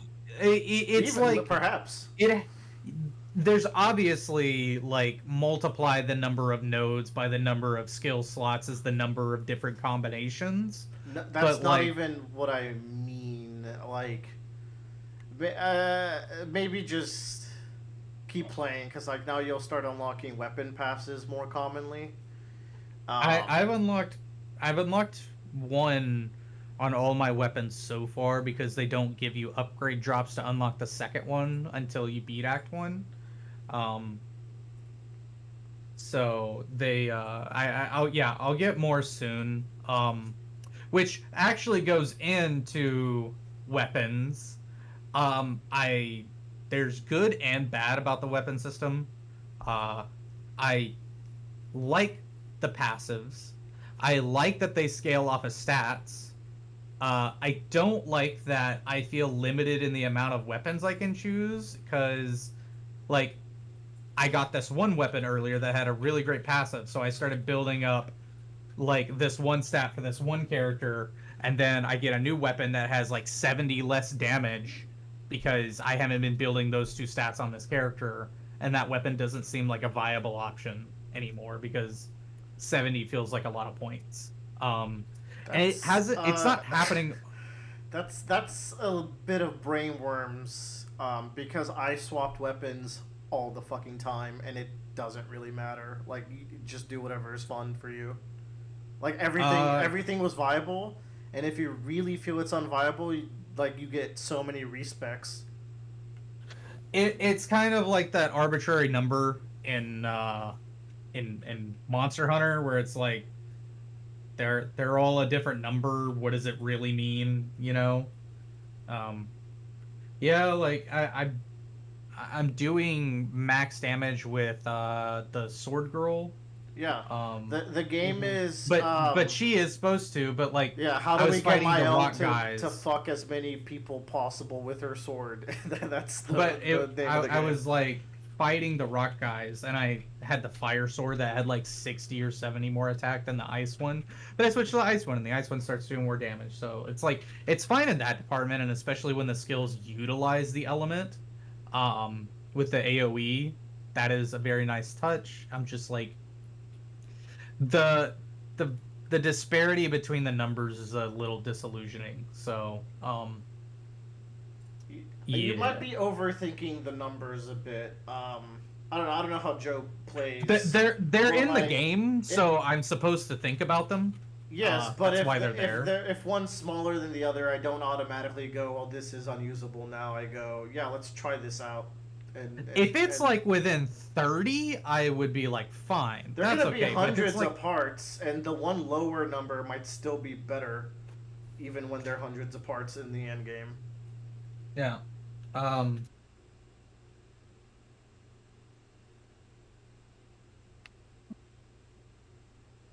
Sorry, y'all. Give me 1 second. Okay. We'll take Joe. You're still in Act 2. Yeah, I Damn, am. I can't wait to get to Act 3. I'm at the. Whoa, you're roboting. They got him. They got him. Oh god, they really got him. Well, I'm on Act 0. Yeah, Bradley. When you know, this and 100 lines any day now. Okay. That's the thing is like I've been so excited to play this game, but 100 lines kind of looking juicy right now. Yeah. I would say. I would say this one first. Because everyone and their moms. Are This playing this fucking one's game. more culturally impactful than 100 Line, though apparently 100 Line enough. is selling well, which I was worried because if it didn't sell well, they were like, "Hey, our company's gonna go under." Mm-hmm. So Hold on, yeah, before- like Joe, are you? Joe alive? Is Joe alive? No, Still recharging. He turned into Robo Joe. he might not even know. Robo go, Jojo. Go ahead then, Tyler. Okay. So yeah, that's like there's the numbers are a little weird. Let's see. I can talk about some plot stuff without spoiling it for Bradley. I don't remember if I talked about it on here, but I'm like, I wish the first hour was put into like an interlude chapter, which I've been reaffirmed that after doing Act 1. Like going into Act 2 would have been so cool if I'd done what they set up as the tutorial like in between Act 1 and 2. I think that would have been really cool. I think I see what you mean. Yeah, because I really like that speech at the beginning and that first opening cutscene, Yeah, and I'm like, you did talk about doing- that. Yeah, you wish we Yeah. had like the let's go true Like, raw as the first yeah, one. I want like an inverse storytelling where they introduce the story with action, mystery, and plot. Then I'm a lot more engaged quicker into like the RPG and the tutorialization of the combat, and then after Act 1 ended, it would have been the perfect place to recap the memories of like that character and to show like really hype up that relationship and push the story forward into like this character's motivation. I could see that working as well. And I don't know why I don't know why. I'm trying not to be salty, but I don't care about that plot. And like they introduce a new character and I'm just kind of like I don't hate him. I'm just kind of like whatever. Like it's literally the same character. That new character is Which one is- of the greatest characters ever made. He is. That new character is like I don't know. I will get into that later. He is if one of my favorite thoughts about- characters that has ever been written in anything. So that's a fun If- little. If yeah, I'll keep going down the story, and I have some predictions and some thoughts, so we'll see Ooh. if that happens. I'm curious what your predictions are, but they'd be too spoilery, so you have to tell me some other. I'm writing them down, so I have them noted as documented. predictions. Yeah. Yes. Only using 3 characters is kind of sad. I wish there was like a tag-in mechanic with Seal, because I don't use her ever.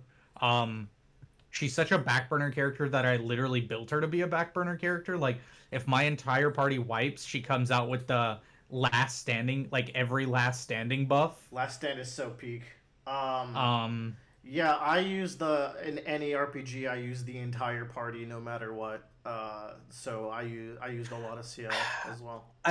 Nothing has like, I use her a little bit every now and then, but the last area of Act 1 was so rushed that Lune was just one-shotting everything at the start of each combat. Happened to me too. Yeah. And so I'm like, I'm just not doing anything. Might be time to bump up the difficulty. Oh wait, you refuse to even try it. Which I've been thinking about it, but at the same time, I'm like, I'm torn on. I guess I should try it at the start of Act 2, but I'm concerned that it will make me dislike the game even more.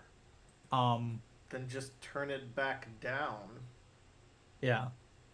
This is like a non-issue. Joe, I know. You cut off. Well, sorry, where were you again?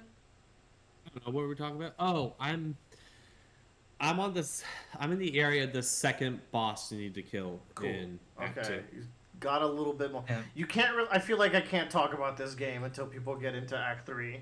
So it's I've been sitting here waiting. There are so many fucking Pictos. And the organization of them is ass.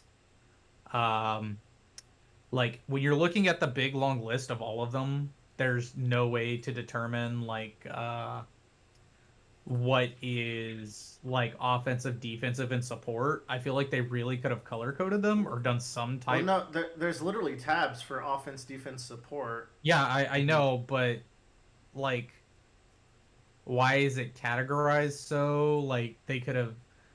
I don't know. I have a beef about the way that it's UI set up. Like, I can't compare and contrast anything or at a glance look at two Pictos compared to each other.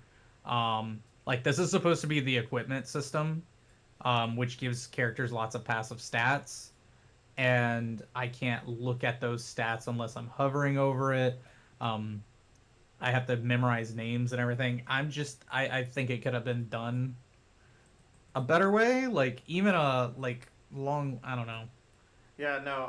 I had to make sure to favorite the ones you use a lot. That's probably the best thing you can do. Like, even looking at the defensive, so like I took a screenshot of this, but like looking at the defensive tab, like there's little like runes or icons next to all the ones that are defensive, but even those runes are different things. I'm like, what? These are supposed to be defensive. Why didn't you just use like what is the D category? Like, what are you categorizing these down to even more so? But yeah. And then you can't tell the cost of Luminas in the Pictos window, which I think is also worst. Yeah, it's absolutely terrible. And then it's like Luminas and Pictos feel like they are the same thing because you use a Picto to unlock the Lumina of the Picto, but the Lumina is just the Picto ability on a Lumina, but it's like that's just vocabulary. Stinky points. Gosh, all those points that I used for passive Luminas, I sure hope get refunded. Yep, they do. Yeah. They don't tell me that they do, but they do. So in Act 2, there are locked things in the skill system. I wish they just wouldn't show those to me until I fucking can use them. They're irritating the fuck out of me. It's useless information in the game so far. Every time I open up the skill window. And then I don't feel like exploring the skills for each characters. Hopefully I have a better use for Seal coming up in Act 2. Well, you literally said that like you only want to use the 6 you want to use. It's like, well, if that's how you want to play the game, you can. I mean, it is how I'm playing the game. I'm just like, Seal's really confusing to me. I'm just like, I'm gonna just use these 3 skills that they told me about at the beginning. That's a good way to start with her because she does have the most complicated kit, I would say, of the party. Um, But she also has a really straightforward kit where you can use her as just like a straight buffer. I think I might try something with her later on where she's just a buff character. She's really good at that. I did a lot of that as well. I would pretty much change what my characters do like every once in a while and just like try different things. Very Unicorn Overlord for the ones that played it, where like I go through refactor phases. But I figured out a way to give her every buff that I've seen in the game so far from a basic attack, and then I can just distribute that to the party. Oh, nice. And that's like turn That's cool. 2. I know how you do that, thinking back on it, but I didn't do that myself. Yeah. But that's cool. Yeah, I'm just like, eh. All right, you hate the game. Let's end the podcast. I'll get more. Because and I'm like, I don't want to play. Like, okay, I even wrote this. I said I don't want to play the game, not because I hate it, but it's just like I'm not. I don't get what's motivating me more to play. Yeah. I was like, hey, Joe and Bradley play this game. I was like, Tyler's gonna do the Tyler thing. I would never recommend you this game. I'm gonna keep trucking. Go back to Nightreign, buddy. That's the one for you, I think. It was great, man. Nightreign is good. The final scene of Act 1 really pissed me off. Not for what happened, but for the way they didn't show the events after that happening. Does that make sense? I think so. I think I know what you mean. Bradley, put on earmuffs. I got you. So this is spoilers going ahead for this. I'm a little behind, so I think most people will also be in front of me in this game. So like after Verso shows up and they have that interaction and everything, and they're like, no, you need to run away to Mael. I'm like, cool. Like, we don't get to see her meeting back up with the other two, telling them what happens. The Lantern boss showed back up. I assume just gets killed off screen and they're safely run away. Like, it doesn't tell, like, how does that guy know that the arm is important?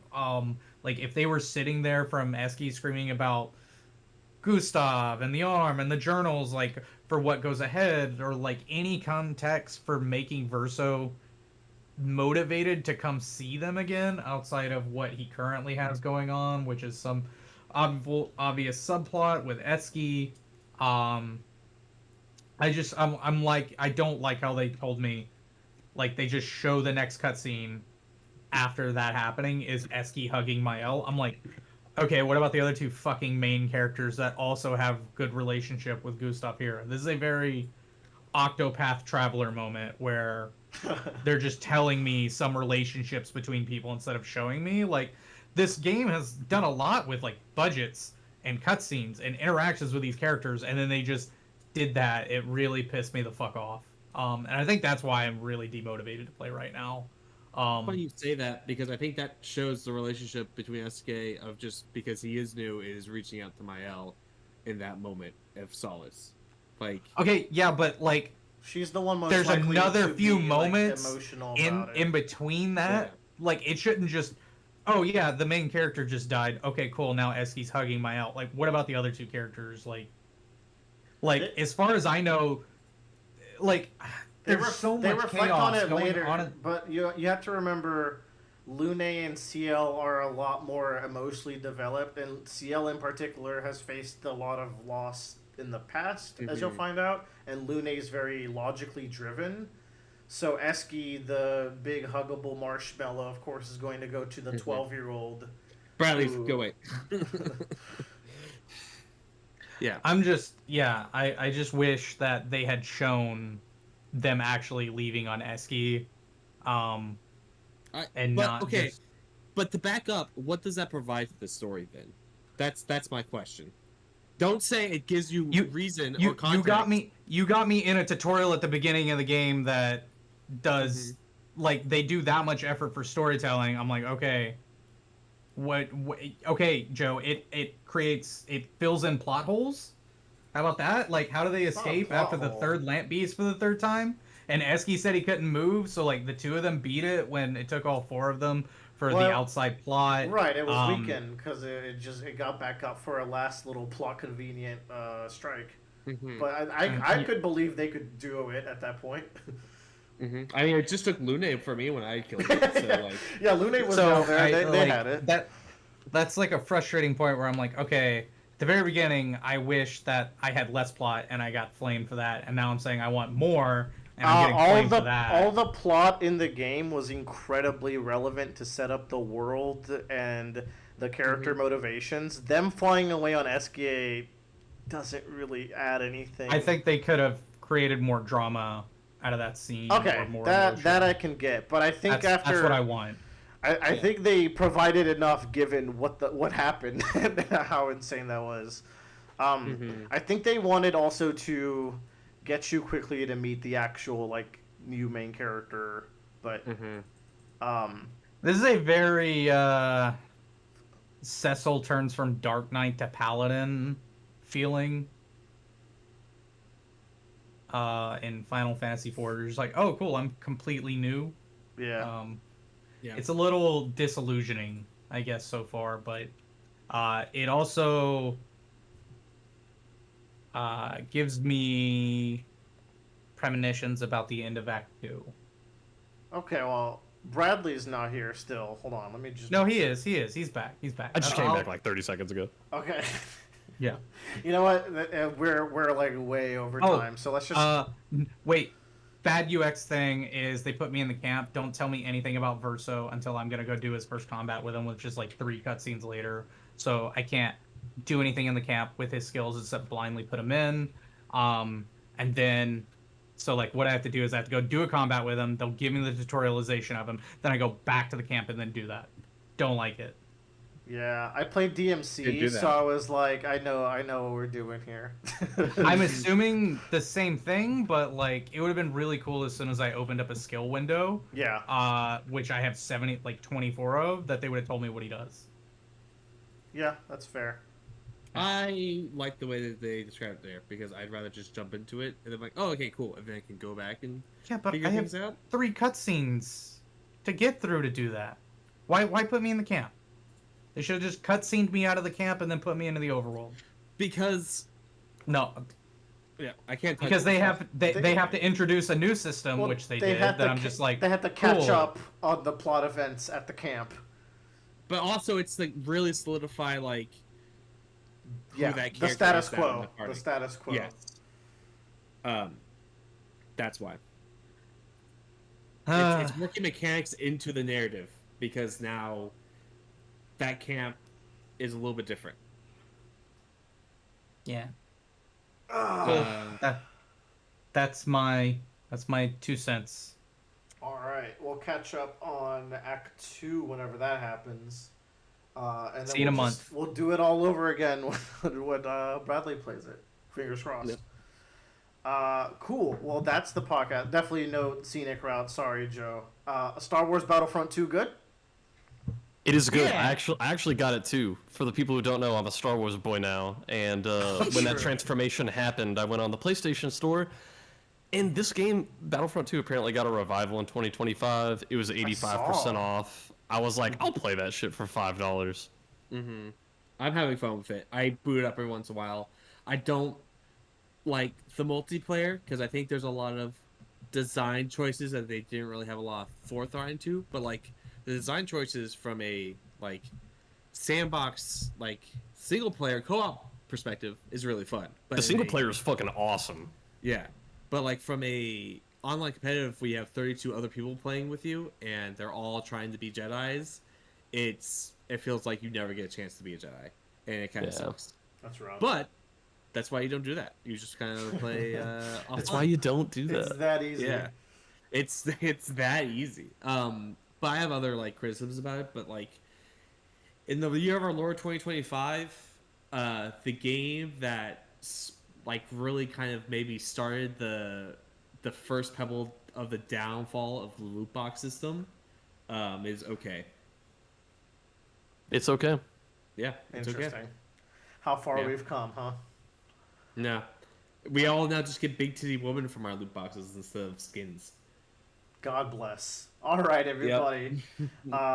Everyone have a great night. Thanks for listening. If you listen, and you guys have a great night too, my fellow co-hosts.